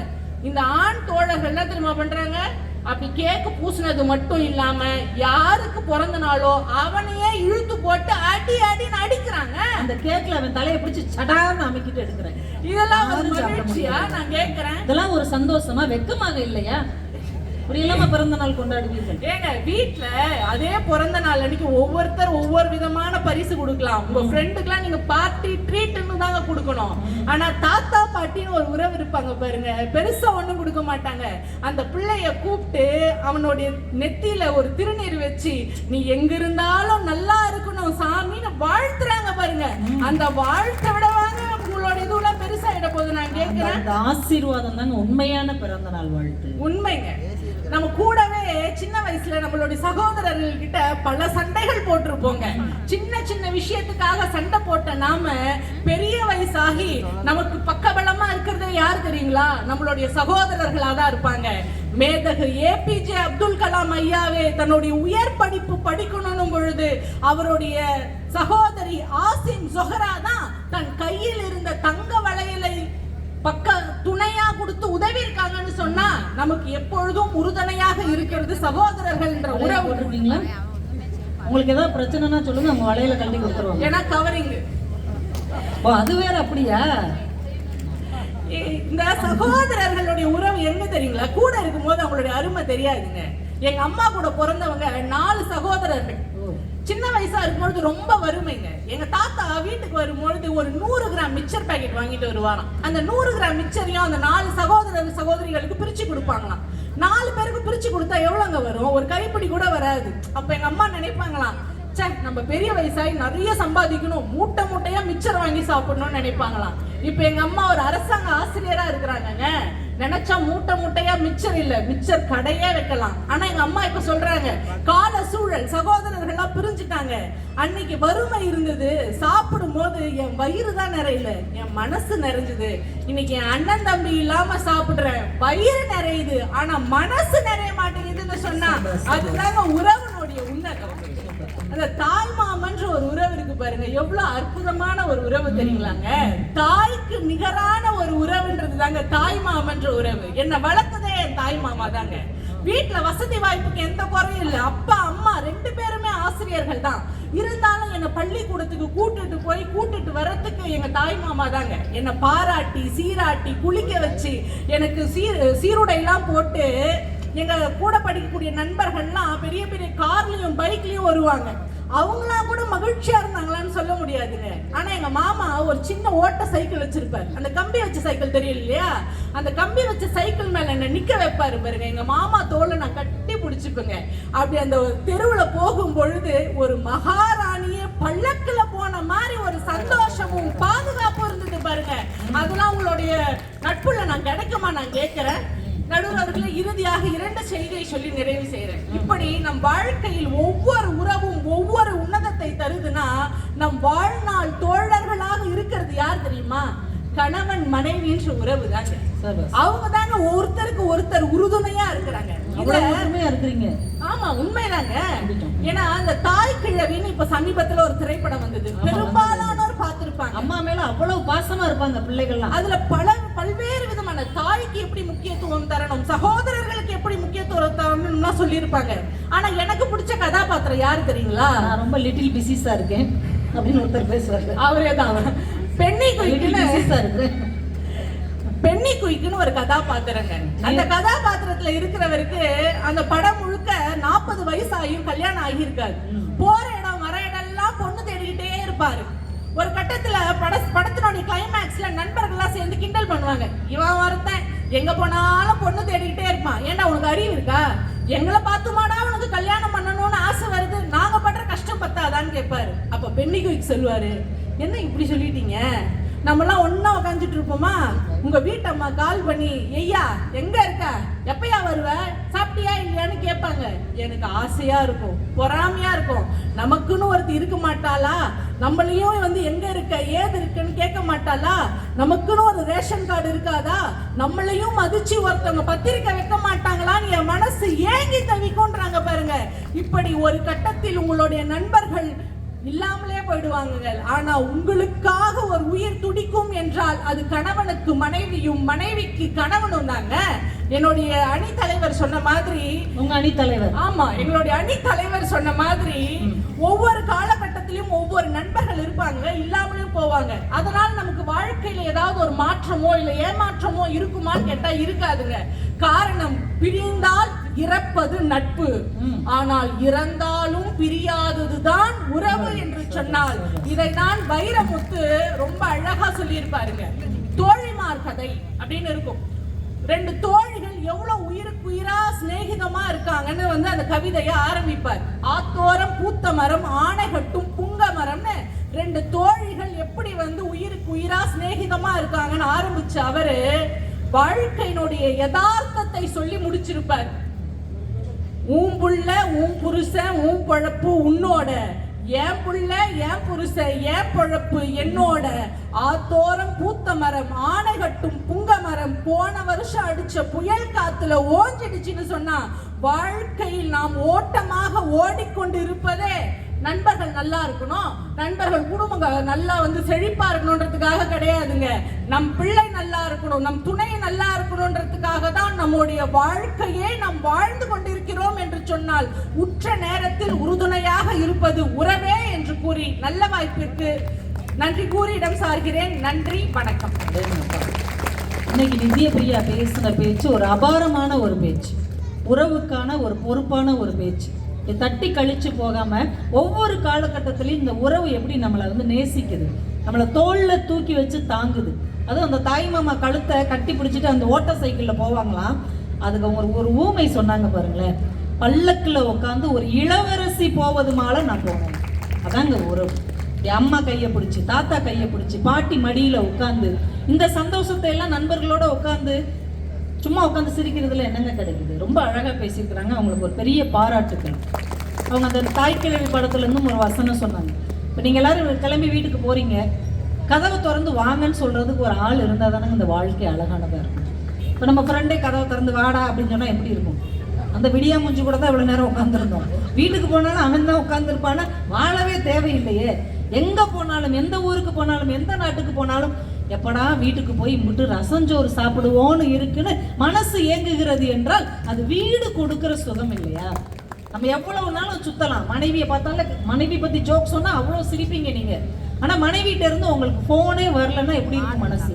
இன்னும் போனே பண்ணல, இல்ல குளம் வெறியில இருக்கிறாளா, பயங்கர கோபத்துல இருக்கிறாளான்ட்டு நீங்க அவங்களுக்கு அடிச்சு அவங்க நம்பர் சுவிட்ச் ஆஃப்னு ஆச்சுன்னு வைங்க, உங்க மனசு எவ்வளவு பதைக்கும். என்னைக்குமே சுவிட்ச் ஆஃப் பண்ண மாட்டாளே, நைட்டு 9 மணி ஆயிடுச்சு, என்னாச்சோன்னு பதட்டப்படுறீங்க இல்லையா? அந்த பதட்டத்துக்கு பெயர் தான் உறவு என்பதை ரொம்ப அழகா சொல்லியிருக்காங்க. இளமையிலங்க என்னை ஏன்னு கேட்க ஆளே கிடையாது தெரியுமா அப்படின்னு சொல்லும் போது இளம் வயசுல சந்தோஷமா இருக்கும். ஆனா முதுமையில என்னை ஏன்னு காக்க ஆளே இல்லை சொல்ல முடியுமா? முதுமையில நண்பர்கள் எல்லாம் நம்மளை விட்டுட்டு போயிடுவாங்க. ஏன்னா அவங்களே முதுமை அடைஞ்சிருவாங்க இல்லையா? அந்த நேரத்துல கையை பிடிச்சி சாப்பிட்டியாப்பா, நான் சாப்பாடு கொண்டு வரவாப்பா, தைரியமா இருப்பா, நான் வர்றேன்ப்பா அப்படின்னு நம்ம மகனோ மகளோ 4 வார்த்தை நம்மோடு பேசினார்கள் என்றால் அது தருகிற தைரியத்தை எந்த நட்பாலும் தந்துவிட முடியாது. இன்னைக்கு நம்ம முதல்வர் அவர்களுக்கு பிறந்த நாள். நம்ம காங்கேயம் ரோட்டரி சங்கம் புத்தக திருவிழா சார்பா அவங்களுக்கு ஒரு பிறந்தநாள் வாழ்த்துக்களை நம்ம சொல்லிக்குவோம். அவர் உறவு பத்தி ஒரு திரைப்பட ஆடியோ லான்ச், வாரிசு படம்னு நினைக்கிறேன், ஆடியோ லான்ச்ல ஒரு கதை சொன்னார். குட்டி கதை தான், அவர் குட்டி கதை சொல்றதுல பெரிய மன்னன். அந்த அந்த கதை எனக்கு அப்படியே மனசுலயே நிக்குது. ஒரு அம்மா அப்பா, ஒரு அண்ணன் தங்கச்சி. இந்த அப்பா என்ன பண்ணுவாராம், டெய்லி வீட்டுக்கு வரும்போது 2 சாக்லேட் வாங்கிட்டு வருவார். அண்ணனுக்கு 1, தங்கச்சிக்கு 1. இந்த தங்கச்சி பாப்பா என்ன செய்யும், படக்குன்னு அந்த சாக்லேட்டை உரிச்சு சாப்பிடும். இந்த அண்ணன் என்ன பண்ணுவான், நாளைக்கு ஸ்கூலுக்கு எடுத்துட்டு போகலாம் அப்படின்னு ஒரு இடத்துல ஒழிச்சு வைப்பான். அண்ணன் அந்தாண்ட போன உடனே தங்கச்சி பாப்பா ஓடி போய் அந்த சாக்லேட்டையும் எடுத்து சாப்பிடும். இது 1 நாள் 2 நாள் இல்லை, டெய்லி நடக்குது. ஒரு நாள் தங்கச்சி பாப்பா பாடம் படிக்குது, அன்பு அப்படின்னு பாடத்துல வருது. அண்ணன் கூப்பிட்டேன்னா அன்புன்னே சொல்றாங்களே, அன்புனா என்னன்னா அப்படின்னு கேக்குது. அண்ணன் சிரிச்சுக்கிட்டே சொல்றான், அப்பா 2 சாக்லேட் வாங்கிட்டு வருவாரு, உனக்கு 1 எனக்கு 1. உன் சாக்லேட்டை நீ சாப்பிட்டுருவ, ஏன் சாக்லேட்டை நான் ஒழிச்சு வைப்பேன். நான் அந்த பக்கம் போன உடனே நீ அதையே எடுத்து சாப்பிட்டுருவ. நான் ஒழிச்சு வச்சா நீ எடுத்து சாப்பிடுவேன்னு தெரிஞ்சும் அதே இடத்துல திரும்ப திரும்ப ஒழிச்சு வைக்கிறேன் இல்லையா, இதுக்கு பேர் தாமா அன்பு. இந்த உறவுல தாங்க பார்க்க முடியும். என் தங்கச்சி சாப்பிடட்டும், என் தம்பி சாப்பிடட்டும், அவங்க சாப்பிட்டது போக தான் எனக்கு மிச்சம் என்கின்ற அந்த விட்டு கொடுத்தல் இருக்கிறது இல்லையா, அது உறவுல தாங்க இருக்க முடியும் என்று ரொம்ப அழகா பேசின நம்ம நித்ய பிரியாவுக்கு ஒரு வாழ்த்துக்களை சொல்லி இப்போ நம்ம நிறைவுக்கு வர்றோம். நட்பே என்று தன் அணியை நிலைநிறுத்த வருகிறார் அன்பு சகோதரர் கோப்பா ரவிக்குமார் அவர்களுக்கு ஒரு உற்சாகமான கைதட்டல். நம்ம பட்டிமன்றம் கிளைமேக்ஸ் நெருங்கி போகுது. நீங்க இன்னும் நல்லா உற்சாகமா நல்லா நிமிர்ந்து உட்காருங்க. காங்கேயம் காற்று எவ்வளவு நல்லா இருக்கு, நல்லா நிமிர்ந்து உட்கார்ந்து நல்லா கை தட்டி உற்சாகமா கேட்கணும். உங்களை நம்பி தான் அந்த தலைப்பே கொடுத்துருக்கிறாரு மோகன்.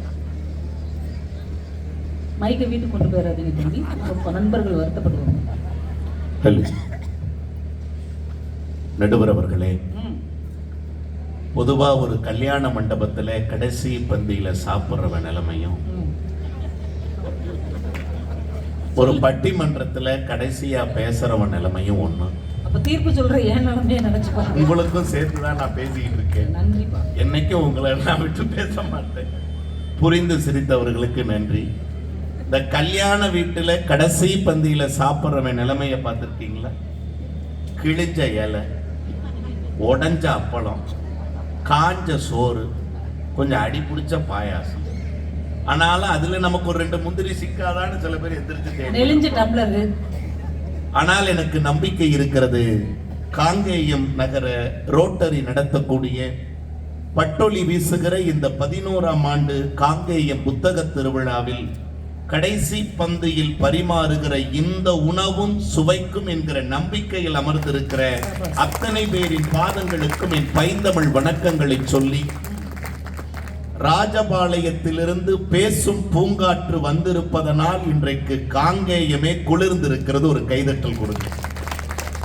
இந்த காற்று நாங்க உற்பத்தி பண்ணலக்கா, நீங்க வந்ததனால. நண்பர்கள் தான் இப்படிலாம் நம்மளை சமாதானப்படுத்துவாங்க. உண்மை. நீங்க யோசிச்சு பாருங்க, ஒரு தன்னிகரற்ற தமிழ் புலமை கடல். எல்லோரும் நாங்கள் தமிழ் படித்த காரணத்தால் பேச்சாளர்களாக இருக்கிறோம்.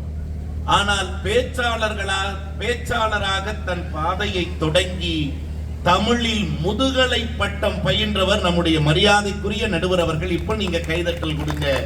தான் தேர்ந்தெடுத்த துறையில் தன்னை தகுதியாக்கிக் கொள்ள வேண்டும் என்று ஒருவர் நினைத்தால் அக்கா அவர்களை பார்த்து கற்றுக்கொள்ளலாம் என்று சொன்னால் அதில் மிக இல்லை. ஒரு சின்ன செய்தி, இப்ப முனைவர் படிச்சிட்டு ரொம்ப மகிழ்ச்சி. இதுதான் மகிழ்ச்சி. கைதட்டல் கொடுங்க. என்ன நம்ம ஊருக்கு நாம எவ்வளவு பெரிய வரவேற்பு கொடுக்கணும். நீங்க இருக்கையில் மட்டும் இருந்தால் போதாது, இரு கைகளோடும் இருக்கணும். அதுதான் ரொம்ப உங்க கூட இருக்கிற ரொம்ப மகிழ்ச்சி. மரியாதைக்குரிய ரோட்டரி சங்கத்தை சார்ந்த அத்தனை பெருமக்களுக்கும், அருமை அண்ணன் மோகன் அவர்கள் உள்ளிட்ட அத்தனை பேருக்கும் நெஞ்சார்ந்த நன்றிகளை சொல்லி, ஏன்னா இந்த ஆண்டு பட்டிமன்றம்னு சொன்ன உடனேயே நண்பர்கள் முடிவு செய்தது அக்கா கவிதா ஜவஹர் அவர்கள் வரணும் இந்த பட்டிமன்றத்திற்கு என்றுதான் சொன்னா. இது உறவுகள் முடிவு செஞ்சு வரலக்கா, நண்பர்கள் முடிவு செஞ்சு வந்தது. அப்படி போகுது. அடுத்த வருஷம் வரணுமா வேண்டாமா? நீங்க எல்லா வருடங்களும் வருவீர்கள். ஒன்னா பட்டிமன்ற நடுவராக வருவீங்க, இல்ல தனி உரையாளராக வருவீர்கள்.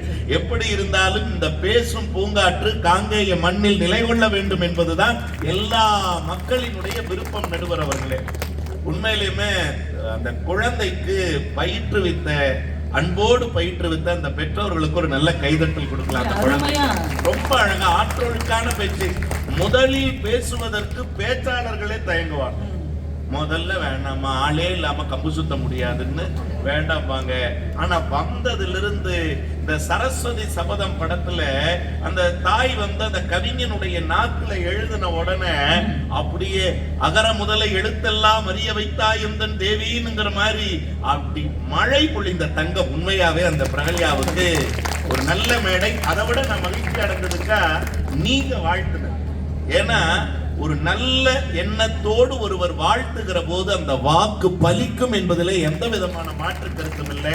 உங்களுக்கும் அந்த பாப்பாவுக்கு உண்மையிலுமே அவ்வளவு மகிழ்ச்சியை நான் சொல்லிட்டு, இப்ப என் தங்கச்சி தான், உறவு தான், நம்ம தங்கச்சி தான். எப்பவுமே உறவு தான் ஒருத்தரை எதிர்க்குங்கிறதுக்கு இந்த தங்கச்சி தான் சாட்சி. வளர்த்த கடை தான் மாறல. வந்து என்னுடைய அப்பா, நான் கேட்கிறேன் இல்லைன்னு சொல்லல, இப்ப அப்பாவை எத்தனை பேர் பைக்கு பின்னாடி வச்சு கூட்டிட்டு போறோம். இல்ல இப்ப உங்க தாய் மாமா பைக்ல நீங்க நின்னுட்டு போக முடியுமா? யோசிச்சு பாருங்க. முதல்ல தாய் மாமாவே இப்ப நின்றுட்டு முடியாது சார். இதுல வந்து நண்பர்கள்னாவே ஏதோ எங்களை எல்லாம் 108ல போற மாதிரியே காட்டி.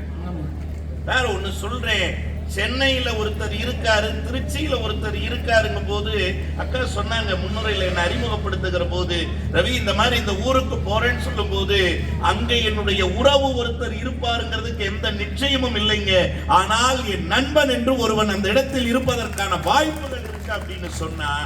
கார்ல போறேங்க, ஒரு நெடுஞ்சாலை பயணம். ஒரு காலத்தில் எல்லாம் இளைப்பாறுவதற்கு மரங்கள் இருந்தன.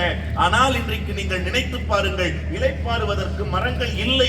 ஆனால் ஏதாவது ஒரு அவசர சூழல் என்று சொன்னால் அடுத்த நிமிடம், மாப்பிள்ள நான் இங்க இருக்கேன் வர முடியாது, என் நண்பன் அங்க ஒருத்தர் இருக்காங்க அங்க இதுக்கு பக்கத்துல, நான் அவனுக்கு போன் அடிச்சேன் அடுத்த 5 நிமிஷத்துல வந்து பாப்பான்னு சொன்னா 108 அனுப்புறவங்க இல்லைங்க நண்பன்.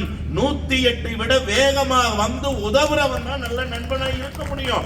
அந்த நண்பர்களைத்தான் நாங்கள் பேசுகிறோம். நாங்கள் கிளாஸ்மேட்டை பத்தி தான் பேச வந்திருக்கோம். கிளாஸ்மேட்டை பத்தி நாங்க பேச வரல. தப்பா புரிந்து கொள்ளாதீங்க. நண்பர்கள்னாவே தான் பேச வந்திருக்கோம். ஃபெல்லோஷிப் பத்தி பேச தப்பா நினைக்காதீங்க. அளவு சரியா இருக்கான்னு பாத்துக்கிறேன், அவ்வளவுதான். எல்லாருக்கும் சம பங்கு. வந்து என்னென்னமோ அத்தனை குடிக்கிறாங்க. நான் கேட்கிறேன், ஒரு தாய் மாமன் சின்ன குழந்தைக்கு மதுவை ஊற்றி கொடுத்த சம்பவம் எல்லாம் உங்களுக்கு தெரியாத? நான் கேட்கிறேன். உறவுகள் வந்து தம்பி இந்த மாதிரியா குடிக்காத, பட்டு வச்சு சிகரெட்டா குடின்னு குடிக்க வச்சதெல்லாம் தெரியாத? நடுவர் அவர்களே, நாங்க குறைகளை சொல்ல வரலீங்க, இங்க நிறைகளை பேசுவதற்காகத்தானே ஒரு அற்புதமான மேடையை கொடுத்திருக்கிறார்கள். நான் கேட்கிறேன், அந்த தங்கம் சொல்லுச்சு, பாப்பா வயசுல உறவுகள் ஓகே, நம்ம வயசு நம்ம வயது நிலையில இருந்து பாருங்க, யோசிச்சு பாருங்க. யாராவது சொன்னா நீங்க ஜப்பான்காரன் புதுசா ஏதாவது கண்டுபிடிக்கலன்னா நொந்துருவான், செத்துருவான். அமெரிக்காக்காரன் அந்த டெக்னாலஜி இம்ப்ளிமெண்ட் பண்ணலன்னா ஒரு மாதிரி பதட்டம் ஆயிடுவான், நொந்துருவான். நம்ம ஊர்க்காரங்க, குறிப்பா நான் சொல்றேன், என் சொந்தக்காரன் நான் நல்லா இருந்தாவே பொசுங்க. உண்மை நடுவரவர்கள், எங்க பெரியம்மாவுடைய மகன், எனக்கு அண்ணன் முறையாக ஒரு நோய்வாய்ப்பட்டு இறந்துட்டாரு. வெளியூர் நிகழ்ச்சி முடிச்சு அடுத்த நாள் காலையில் அவசர அவசரமா போறேன். பெரியம்மா முன்னாடி இருக்கு. முதல் நாள் எல்லாம் முடிஞ்சது. பெரியம்மா இப்படி நடந்திருக்க கூடாது அப்படின்னு எனக்கு அழுக வருது. பெரியம்மா கையை பிடிச்ச அழுது. பெரியம்மா ஒண்ணு சொல்லிச்சு பாருங்க, என் வாழ்நாள் முழுவதும் அதை நினைச்சு நான் அழுதுச்சு. என்ன தெரியுங்களா, நல்ல மனுஷன் அண்ணன் இப்படி போயிருக்க கூடாது. பெரியம்மா சொல்லிச்சு, நீ எல்லாருக்கும் தம்பி அவன் போயிட்டான் தம்பி. போன அவனை நினைச்சு அந்த அழுகுதா, இருக்கிற என்ன நினைச்சு அழுகுதான்னா யோசிச்சு ஒரு கடுப்பாகமா ஆகாதா? ஆளுக்கு நான் போறேன். பெரியம்மா உங்களுக்கு வச்சிருக்கு பெரிய பாமா, பெரிய பாமா. யோசிச்சு பாருங்க. இதெல்லாம் வந்து அதுல வேற இந்த அம்மா சொல்லிட்டு போனாங்க, மனைவியினுடைய, நீங்க வேற அதுக்கு அழகா சொன்னீங்கக்கா, மனைவியினுடைய போன் வந்ததுன்னா வரலன்னா எவ்வளவு பதட்டம். பதட்டமே கிடையாது, உணர்ந்து பாருங்க. நீங்க கல்யாணத்துக்கு முன்னாடி போன் வராதா வராதா வராதான்னு ஏங்குனா சார். பிளக் பாயிண்ட் சார்ஜ்ல சொருகிட்டே படுத்துருந்தான் சார் இரவு பகல. இப்போ சார்ஜ் சுவிட்ச் ஆஃப் பண்ணிட்டு கிடக்குறாங்க சார். எந்த சமயத்துல போன் வந்துடக்கூடாது. கல்யாணத்துக்கு முன்னாடி பேச மாட்டாளான்னு தவிக்கிறது. ஆமா, கல்யாணத்துக்கு அப்புறம் பேசிடுவாளோன்னு பயப்படுறது. யோசிச்சு பாருங்க, இது யாரும் கல்யாணமே உண்மையா சொல்றேன். எனக்கு தெரிஞ்சு உலகத்துல இந்த திடுக்கிடும் படங்கள்னு சிலதெல்லாம் காட்டுவாங்க. உண்மையிலுமே இந்த மேலை நாட்டுல சில ஸ்டோரிஸ் திடுன்னு அடுத்தது வாட் இஸ் நெக்ஸ்ட்னு நம்மால அதை யூகிக்கவே முடியாதுக்கா. ஆனா ஒண்ணு, அதே மாதிரிதான் இன்னைக்கு பல பேருடைய கல்யாண வாழ்க்கையும் போயிட்டு இருக்கு. வாட் இஸ் நெக்ஸ்ட்னு அவனால கண்டுபிடிக்கவே முடியாது. அடுத்த நாளைக்கு எதை வச்சு சண்டை போட காத்திருக்கோம் அந்த அம்மான்னு அவனால கண்டுபிடிக்கவே முடியாது. நீங்க இந்த கல்யாண மண்டபத்துல இருந்து பேசுறேன்க்கா, இந்த கல்யாண மண்டபத்தை கடந்து போற கல்யாணம் ஆகாதவங்களுக்கு ஒரு ஐடியா இருக்கு. இங்கதான் ஒரு நாள் நமக்கு செஞ்சு வைப்பாங்க கல்யாணம், இங்கதான் நமக்கு ஒரு நாள் செஞ்சு வைப்பாங்க. இதே மண்டபத்துல 10 வருஷத்துக்கு முன்னாடி ஒருத்தர் கல்யாணம் ஆயிருக்கும் பாருங்க, அவரு நின்னு பாட்டு போவார், இங்கதானே வச்சு செஞ்சீங்க, இங்கதானே நம்மள வச்சு செஞ்சு. சுற்றுச்சூழ வருகை தந்து வேற வச்சு செஞ்சிருக்காங்க. இதுல ஒரு உறவு சூழ வருகை தந்து படாத பாடுபடுத்தி. நடுவர்களே, காலை உணவு வேக வேகமா சாப்பிடுறோம், மதிய உணவு ஏதோ விதியான கொண்டுட்டு போனதை டப்பால் அடைச்சதை சாப்பிடுறோம். இரவு உணவைத்தான் ஒருத்தன் வீட்டுல நிம்மதியா சாப்பிடணும்னு ஆசைப்பட்டு வருவான். அவங்களும் நல்லா சுவையால சமைப்பாங்க, அதுல எந்த மாற்று கருத்தும் இல்லை. மனைவியின் கைப்பக்குவம் எந்த இதுக்கும் வரவே வராது, நான் இல்லைன்னு சொல்லலாம். நல்லா சமைக்கிறீங்க எல்லாம் சரி, அந்த உறவு பண்ற திடுக்கிடு மேல என்ன தெரியுங்களா, சாப்பாடெல்லாம் போட்டு வச்சுட்டு ஒரே வார்த்தை தான் சொல்லுவான், இவனுக்கு விற்கவும் முடியாம துப்பவும் முடியாம ஒண்ணு நடக்க. என்ன தெரியுங்களா, நீங்க சாப்பிடுங்க, உங்ககிட்ட கொஞ்சம் பேசணும். கை தட்டுங்க, நான் உண்மையா சொல்றேன், நடந்திருக்கா அதை சாப்பிட்டதுக்கு அப்புறம் தான் சொல்ல வேண்டியதானே. ஒண்ணு சாப்பிடறதுக்கு முன்னாடி அந்த பேச்சுவார்த்தையை முடிச்சுக்கணும், இல்லைன்னா சாப்பிட்ட பிறகு அந்த பேச்சுவார்த்தையை நடத்தணும். இந்த வைரமுத்து அவர்கள் ஒரு கவிதை எழுதுவார்லக்கா, வயிற்றுக்கும் தொண்டைக்கும் இடையே உருவம் இல்லாமல் ஒரு உருளையும் உருளதடி, அந்த உருளை இந்த உருளை தாங்க, வேற எந்த உருளையும் இல்லை. இத்தனை பேர் கை தட்டாங்கன்னு அர்த்தம், உருளை உருண்டுருக்குன்னு அர்த்தம், வேற ஒன்றும் கிடையாது. உறவுகளால் அது உற்ற நேரத்துலதான் இந்த உறவு கை கொடுக்கும். விக்குது பாருங்க, இன்னைக்கு விக்குதுக்கா, விக்குது. என் பையன் எல்கேஜி படிக்கிறான், அம்மா அப்பாவுக்கு விக்குதுன்னு ஒரே வார்த்தையில முடிச்சாங்க. இருறா முடியிட்டு வர்றேன்னா, முடியிட்டு வர்றோம்னா இந்த சீரியல் முடியிட்டு வர்றான்னா முடியிட்டு வர்றோமா, யோசிச்சு பாருங்க நடுவர் அவர்களே. நாங்க நகைச்சுவைக்காக சொல்றேன்ல, நீங்கள் உறவுகள் அழகா ஒரு மாற்றுத்திறனாளி எழுதுவது போல ஒரு கவிஞன் எழுதுனாக்கா, ஊன்றி நடப்பதால், அவன் கொஞ்சம் கால் நடக்க இயலாத ஒரு மாற்றுத்திறனாளி பையன், அவன் எழுதுற மாதிரி ஒரு கவிஞன் எழுதுனா, கம்பு ஊன்றி நடப்பதால் வலிக்கவில்லை, ஊன்றி நடப்பதால் வலிக்கவில்லை, என் உறவுகள் என்னை கேவலமாக உற்று பார்ப்பதால் எனக்கு வலிக்கிறதுன்னு எழுது. யோசிச்சு பாருங்க நடுவர் அவர்களே, எத்தனை உறவுகள் நம்முடைய நிறைகளை பேசுகிறார்கள், எத்தனை உறவுகள் நம் நிறைகளை பேசுகிறார்கள். யோசிச்சு பாருங்க, ஒரு வீடு கட்டிட்டாருன்னா ரவிக்குமார் பேசியே கட்டிட்டான். இரவு பகலா பஸ் ஸ்டாண்ட்ல கொசுக்கடையில் நின்னது நமக்கு தான் தெரியும். ஏசியே இந்த பிள்ளை பெரிய செயினை வாங்கி போட்டு. யோசிச்சு பாருங்க, அவங்க அழகா அவங்களை அறிமுகப்படுத்தும் போது சொன்னாங்க, தன்னுடைய பட்டிமன்றத்தில் அவர்கள் தொடங்கிய பயணம் எளிமையானது, ஆனால் இன்றைக்கு சிகரத்தை பிடித்திருக்கிறார் நம்முடைய பேசும் பூங்காற்றுன்னு அறிமுகப்படுத்தினார். பாருங்க, கைதட்டல் கொடுங்க. இதற்காக நீங்கள் இழந்த இரவுகள் எத்தனை, நீங்கள் உழைத்த உழைப்பு எத்தனை. நான் கேட்கிறேன், ஒருத்தர் உயர்ந்துட்டாங்க அப்படின்னா தயவு செய்து இந்த மன்றத்துல கேட்கிறேங்க, அதற்கு பின்னால் அவன் எவ்வளவு வலிகளை வேதனைகளை அடைந்திருப்பான் என்பதை இந்த சமுதாயம் பார்க்கிறதே இல்லை நடுவர் அவர்களே. அவன் உயர்ந்ததை மட்டும்தான் பாக்குறீங்க. நான் என்ன கேட்கிறேன், அவன் உயர வரும்போது எத்தனை பேர் சார் அவனுக்கு தோள் கொடுத்தீங்க, எத்தனை பேர் தோள் கொடுத்தீங்க? இல்லப்பா எனக்கு கொஞ்சம் வேலை இருக்கு, இல்லப்பா எனக்கு அது இருக்குன்னு. அந்த நேரத்துல நம்ம கூடவே சுத்தின ஒருத்தன் தான் அவன் நமக்கு தோள் கொடுத்த மாதிரி தெரியாதுங்க. முடுமாப்ல பாத்துக்கலாம்னு ஒரு வார்த்தை கொடுத்திருப்பான் பாருங்க, அந்த வார்த்தையில ஜெயிச்சவங்க எத்தனை பேர் இருக்காங்க தெரியுமா நடுவர் அவர்களே? நீங்க ஒன்னும் கோடிக்கணக்கா கொட்டி கொடுக்க வேண்டாங்க, அந்த வார்த்தைகளை கொடுப்பதற்கு கூட இன்றைக்கு உறவுகள் இல்லைன்னு சொன்னா நடுவர் அவர்களே. அழகா நீங்க பாரதி ராஜா சார் பத்தி சொன்னீங்கக்கா, உண்மையிலுமே ரொம்ப டச்சிங்கா இருந்தது. பாரதி ராஜா சாரு முதல் மரியாதை படம் எடுத்தார், எல்லாருக்கும் தெரியும். இப்ப சமீபத்தில் அவருடைய மறைவின் போது அந்த செய்தி வைரல் ஆச்சுக்கா. என்ன தெரியுங்களா, அந்த படத்துக்கு இசை யாரு தெரியுங்களா? இசைஞானி இளையராஜா. பாடல்கள் யாரு? கவி பேரரசு வைரமுத்து அவர்கள். இந்த மூவர் கூட்டணி எப்படி வந்தது? அவர் பண்ணப்புறத்திலிருந்து வராரு, இவர் அள்ளி நகரத்திலிருந்து வராரு, இவர் வடுகப்பட்டியிலிருந்து வராரு. 3 பேரும் நல்லா கவனிச்சுக்குங்க, உறவுகளாக சங்கமிக்கவில்லை, நண்பர்களாகத்தான் சங்கமித்து இந்த திரைப்படத்திலேயே புரட்டி போட்டாங்க. இதுல என்ன தெரியுமாக்கா, முதல் மரியாதைய ஃபர்ஸ்ட் காப்பி பார்த்துட்டு மியூசிக் எல்லாம் போட்டுறேன், இந்த படம் ஓடாது. இளையராஜா சார் நடந்த உண்மைங்க. இந்த படம் என்ன இப்படி போய் எடுத்து வச்சிருக்காரு, இதெல்லாம் ஓடாது, எப்படியும் திருப்பி கடன் ஆகி போச்சுன்னு என்கிட்ட தான் வருவாரு, அதனால படத்துக்கு காசெல்லாம் வேண்டாம், நான் டியூன் போட்டு கொடுத்துட்றேன்ட்டாரு. ஒரு வாரம் 2 வாரங்க அப்படி கிட்டுங்க.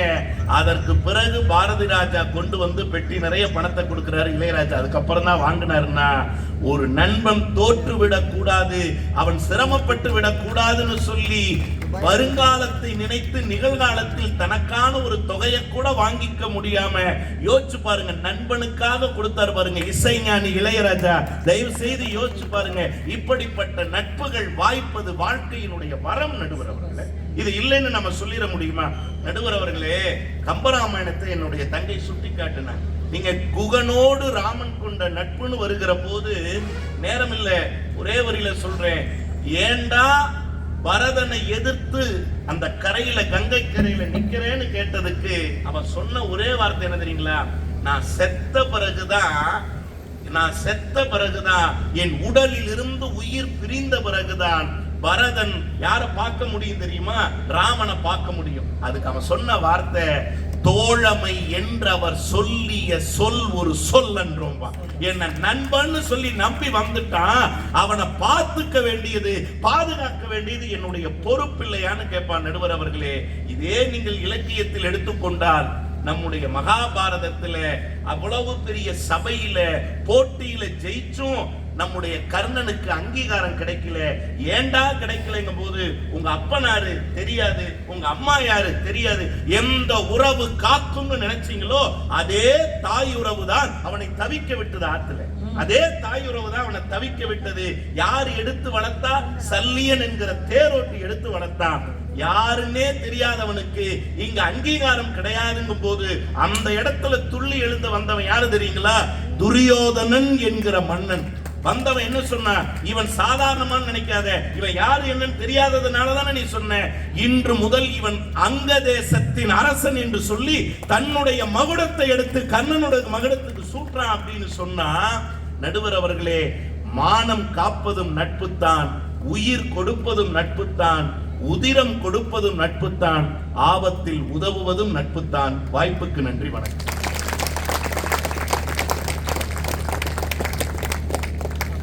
ஒரு நட்புக்கு ஒரு முழு வடிவம் கொடுக்க முடிந்தால் எப்படி இருக்குமோ அதை இந்த மேடையில் ரவிக்குமார் ரொம்ப அழகாக நிகழ்த்தி காட்டியிருக்கார்.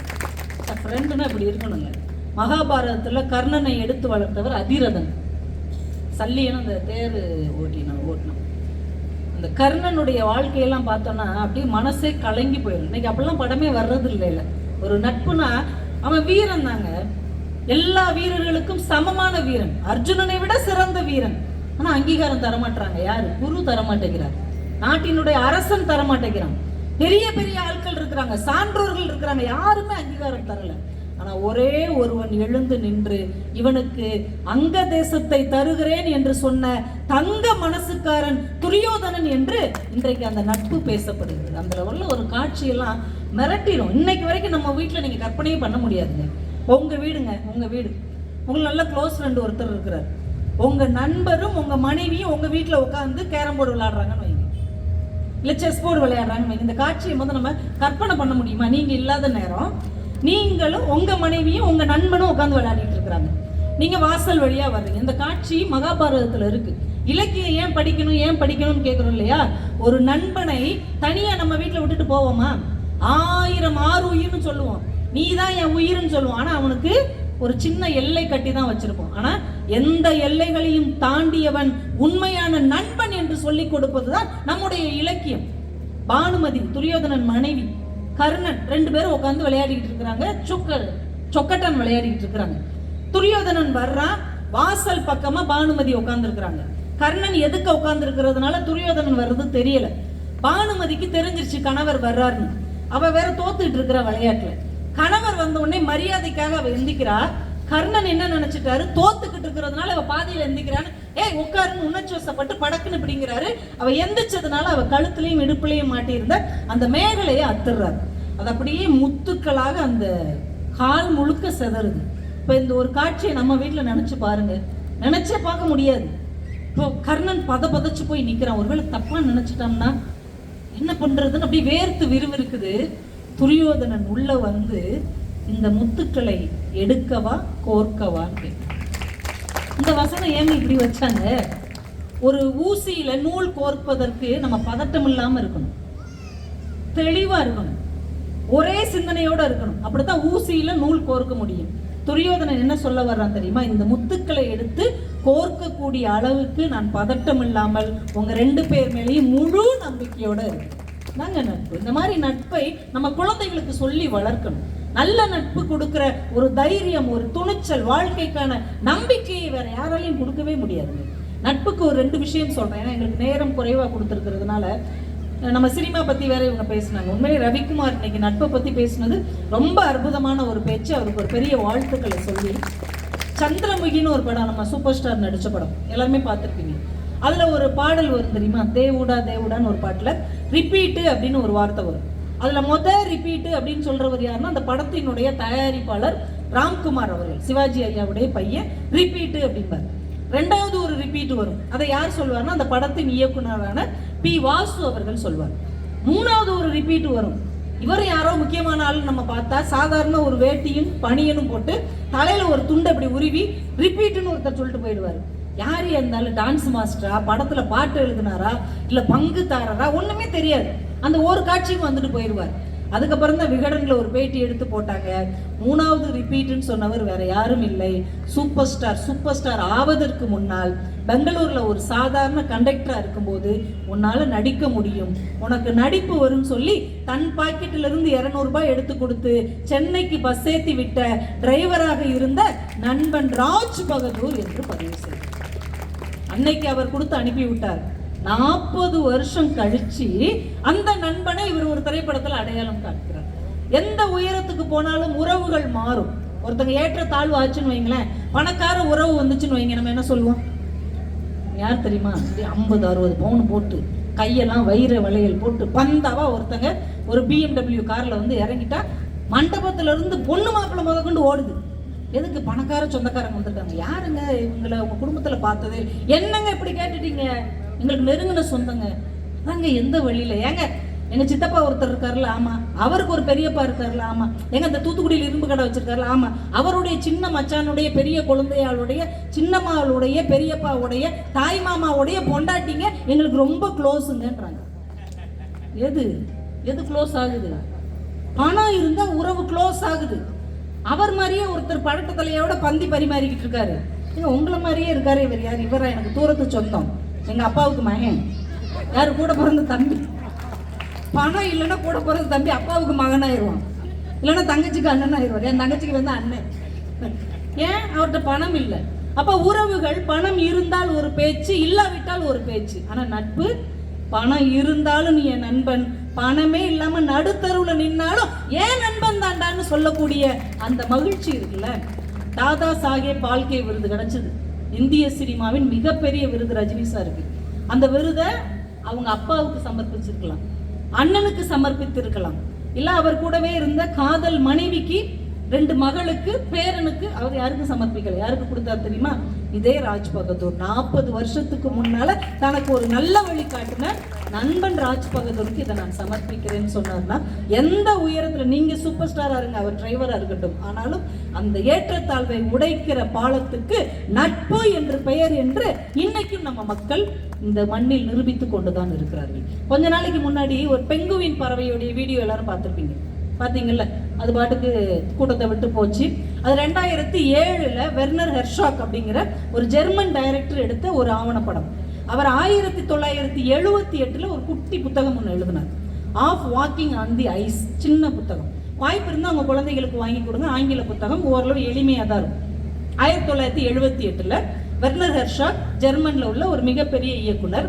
அவருக்கு திரைக்கதையில உதவியா லோட்டஸ் ஐஸ்னர், லோட்டா ஐஸ்னர் அப்படின்னு ஒரு லேடி, இவருக்கு ரொம்ப உயிர் தோழி. இவரோட பல வருஷங்கள் திரைப்பட பயணத்துல உதவியா இருந்தாங்க. அந்த நவம்பர் மாசம் பயங்கர குளிர், நம்ம ஊர் மாதிரி எல்லாம் சொட்டர் போட்டுலாம் வெளியில வர முடியாது, பனியா இருக்கும், வீட்டுக்குள்ளேயே தான் நம்ம இருக்க முடியும். அப்படி ஒரு காலகட்டத்தில் அந்த உயிர் தோழி பிரான்ஸ்ல இருக்கிறாங்க, பாரிஸ்ல. இவர் ஜெர்மன்ல இருக்கிறார். திடீர்னு ஒரு நாள் ஃபோன் வருது தோழிட்ட இருந்து. ரொம்ப நாளா இவங்க சந்திக்கல, ஏன்னா சமீபத்தில் படம் எதுவும் எடுக்கல. ஃபோனை எடுத்து அட்டன் பண்றாரு. அந்த பொண்ணு மூச்சு வாங்கிக்கிட்டே பேசுது. எனக்கு ஒரு திடீர்னு உடம்பு சரியில்லைடா, நான் சரியா கவனிக்காம விட்டுட்டேன், இன்னும் 4-5 நாள்ல இறந்து போயிடுவேன், எனக்கு ஏதோ பெரிய நோய் வந்துருச்சுன்னு டாக்டர் சொல்லிட்டாங்க. நான் என் சொந்தக்காரங்க முக்கியமான நண்பர்கள் எல்லாரையும் கடைசியா பார்த்துட்டேன், இன்னும் ஒன்றை மட்டும்தான் பார்க்கல, நீ அங்கே ஜெர்மன்ல மாட்டிக்கிட்ட, நீ எப்படியாவது வந்து என்னை பார்த்துரு, உன்னையும் பார்த்துட்டா நான் நிம்மதியாக போய் சேர்ந்துருவேன், நீ என் உயிர் நண்பன் இல்லையா, வந்துருப்பா அப்படின்றாங்க. இவருக்கு அப்படி கேட்ட உடனே அதிர்ச்சி ஆகுது. ஒரு உயிர் தோழிப்படி மரணத்தின் விளிம்பில் இருக்கிறாளேன்னு, இந்த பாரு கவலைப்படாத, நான் வருவேன், நீ தைரியமா இரு, நான் வர்ற வரைக்கும் நீ சாகக்கூடாது, நான் வர்ற வரைக்கும் நீ சாக மாட்ட அப்படின்ட்டு போனை வச்சுட்டார்.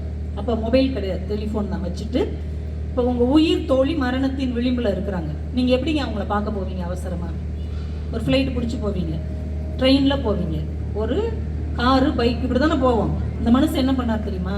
நடந்து போனாருங்க. ஜெர்மன்ல இருந்து பாரிஸுக்கு தன் உயிர் தோழியின் கடைசி நிமிடத்தை பார்ப்பதற்கு நடந்து போனார். பனி, சாப்பாடு கிடையாது, தங்குறதுக்கு இடம் கிடையாது. 3 வாரம் நடந்தார். 3 வாரமும் அவர் வாழ்க்கையில சந்திச்சதெல்லாம் ஒரு டைரி குறிப்பா எழுதினார். ஒவ்வொரு வினாடியும் என் ஃப்ரெண்டு பிழைச்சிடணும், என் தோழி பிழைச்சிடணும்னு கடவுள்கிட்ட பிரார்த்தனை செய்து கொண்டே போனார். 3 வாரம் கழிச்சு அந்த பொண்ணுடைய வீட்டு கதவை தட்டுறார். இன்னும் 4-5 நாள்ல இறந்துருவேன்னு அவளே சொன்னா, கதவை தட்டின உடனே ஓடி வந்து அந்த பொண்ணு கதவை திறந்தான். கதவை திறந்துட்டு, என்னன்னே தெரிலடா, ஒவ்வொரு நாளும் என் உடம்பு சரியாகி இப்ப நான் ரொம்ப நல்லா ஆயிட்டேன். அதுக்கப்புறம் 10 வருஷம் அந்த அம்மா ஆரோக்கியமா உயிரோட இருந்தாங்க. உண்மையான நட்பு என்பது என்ன தெரியுமா? சாக கிடந்த தன் தோழமையை கூட தூக்கி நிறுத்தி உயிர் தருவதுதான் உண்மையான நட்பு என்பதை அவர் அந்த புத்தகத்துல பதிவு செய்கிறார். Of walking on the ice.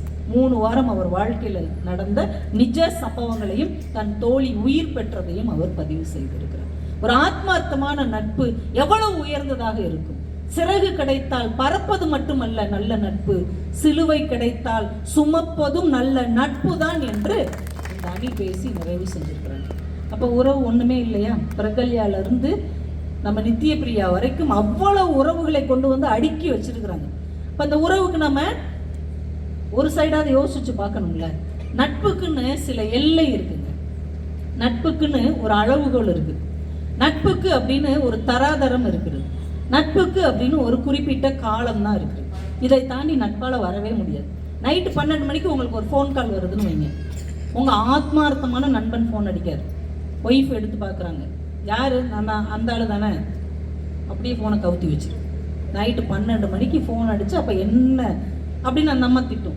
இதே நைட்டு 12 மணிக்கு உங்க அண்ணனோ அக்காவோ ஃபோன் பண்ணா, என்னன்னு தெரியல, உங்க அக்கா கூப்பிடுறாங்க, என்னன்னு கேட்டுருங்க, பிறகு நாளைக்கு என்னத்தையாவது சொல்ல போகுது, ஏதாவது பிரச்சனையா இருக்கும், சொல்லுவாங்களா இல்லையா? நட்புக்கு ஒரு அளவு இருக்கு, ஒரு எல்லை இருக்கிறது. அவங்க எல்லாம் கிச்சன் வரைக்கும் வர முடியாது. சில நட்பு வாசல் வரைக்கும் வரும், சில நட்பு ஹால் வரைக்கும் வரும், சில நட்பு பூஜை அறை பக்கத்துல நிற்கும். ஆனால் படுக்கை அறை வரைக்கும், சமையல் அறை வரைக்கும் அந்த குடும்பத்தையே ஆட்சி செய்யக்கூடியது உறவாக மட்டும்தான் இருக்குது. இந்த உறவுக்காரங்களை நம்பி உள்ள விடலாம், எல்லா நண்பர்களையும் உள்ள கொண்டு வந்து விடக்கூடிய சூழல் இன்றைக்கு இல்லை. இவங்க சொன்னாங்க இல்லையா, எல்லா தவறுகளும் பெரும்பாலும் நண்பர்களிடமிருந்து தான் வருகிறது. நீங்க நல்லா யோசிச்சு பாருங்க, ஒரு 40-50 வயசுல உள்ளவங்க யோசிச்சு பாருங்க, உங்ககிட்ட இருக்கிற ஒரு சில நல்ல பழக்கம், தொடர்ந்து செய்யற நல்ல பழக்கம் உங்க பெற்றோர்கிட்ட இருந்து உங்களுக்கு வந்திருக்கும். உங்ககிட்ட இருக்கிற ஒரு சில கெட்ட பழக்கம் யாருக்கிட்ட இருந்து வந்திருக்கும்னா உங்க நண்பர்கள் கிட்ட இருந்து தான் வந்திருக்கும். ஒத்துக்கிட்டீங்கன்னா கை தட்டலாம். ஒரு சிலர் ரொம்ப நல்லவங்களா இருக்கிறீங்க. பெரும்பாலும் நான் சொல்றது ஒரு 90% பார்த்தீங்கன்னா நண்பர்கள் தான் முத மருந்து அருந்துவதற்கு அழைச்சிட்டு போயிருப்பாங்க. முத ஒரு புகைப்பழக்கத்தை நண்பர்கள் தான் அறிமுகப்படுத்தியிருப்பாங்க. ஏங்க, ஒரு சாராய வியாபாரியா இருந்தா கூட அவர் வீட்டில் அவர் பால் தாங்க காய்ச்சுவாரு. வீடு கட்டி புது வீடு போகும்போது அவர் பால் தான் காய்ச்சுவார், சாராயம் காய்ச்ச மாட்டார். ஏன்? ஊரே நாசமானாலும் என் வீடு நல்லா இருக்கணும்னு நினைக்கிறதா அந்த உறவுடைய குணம். நண்பர் அப்படி கிடையாது, நானே கட்டிட்டேன் வாடா சேர்ந்து கெடுவோம், அப்படி ஒரு மனநிலை இருக்கத்தானே செய்கிறது. ஒரு கொண்டாட்ட மனநிலையிலேயே நட்பு இருக்கும். பெரும்பாலான நட்பு இல்லை. இன்னைக்கு காலகட்டத்தில் நட்பு பெரும்பாலும் அப்படித்தான் இருக்குது. சைபர் கிரைம்னு சொல்லக்கூடிய அந்த ஆய்வாளர்கிட்ட நீங்க கேட்டு பாருங்க, அந்த போலீஸ்காரங்கிட்ட கேட்டு பாருங்க, எல்லா பெரிய பிரச்சனைகளுக்கும் 98% நண்பர்கள் தான் காரணமாக இருக்கிறார்கள். அவங்க நண்பர்கள் கிடையாது, நண்பர்களாக வந்த வில்லன்கள். ஆனா அவங்க எல்லாரையும் நம்ம நண்பர்கள்னு நம்பிக்கொண்டு இருக்கிறோம். அதனால நட்பை ஒரு எல்லையோட தான் நம்ம நிப்பாட்ட முடியும். ஆனா எந்த இடத்துல இந்த உறவு நட்பை விட ஒரு பங்கு அதிகமாகுது தெரியுமா? 1 மடங்கு உயர்கிறது தெரியுமா? அம்மா அப்பான்னு 2 பேர் வருவாங்க இல்லையா, அந்த இடத்துல தான் உறவு கொஞ்சம் இறங்கி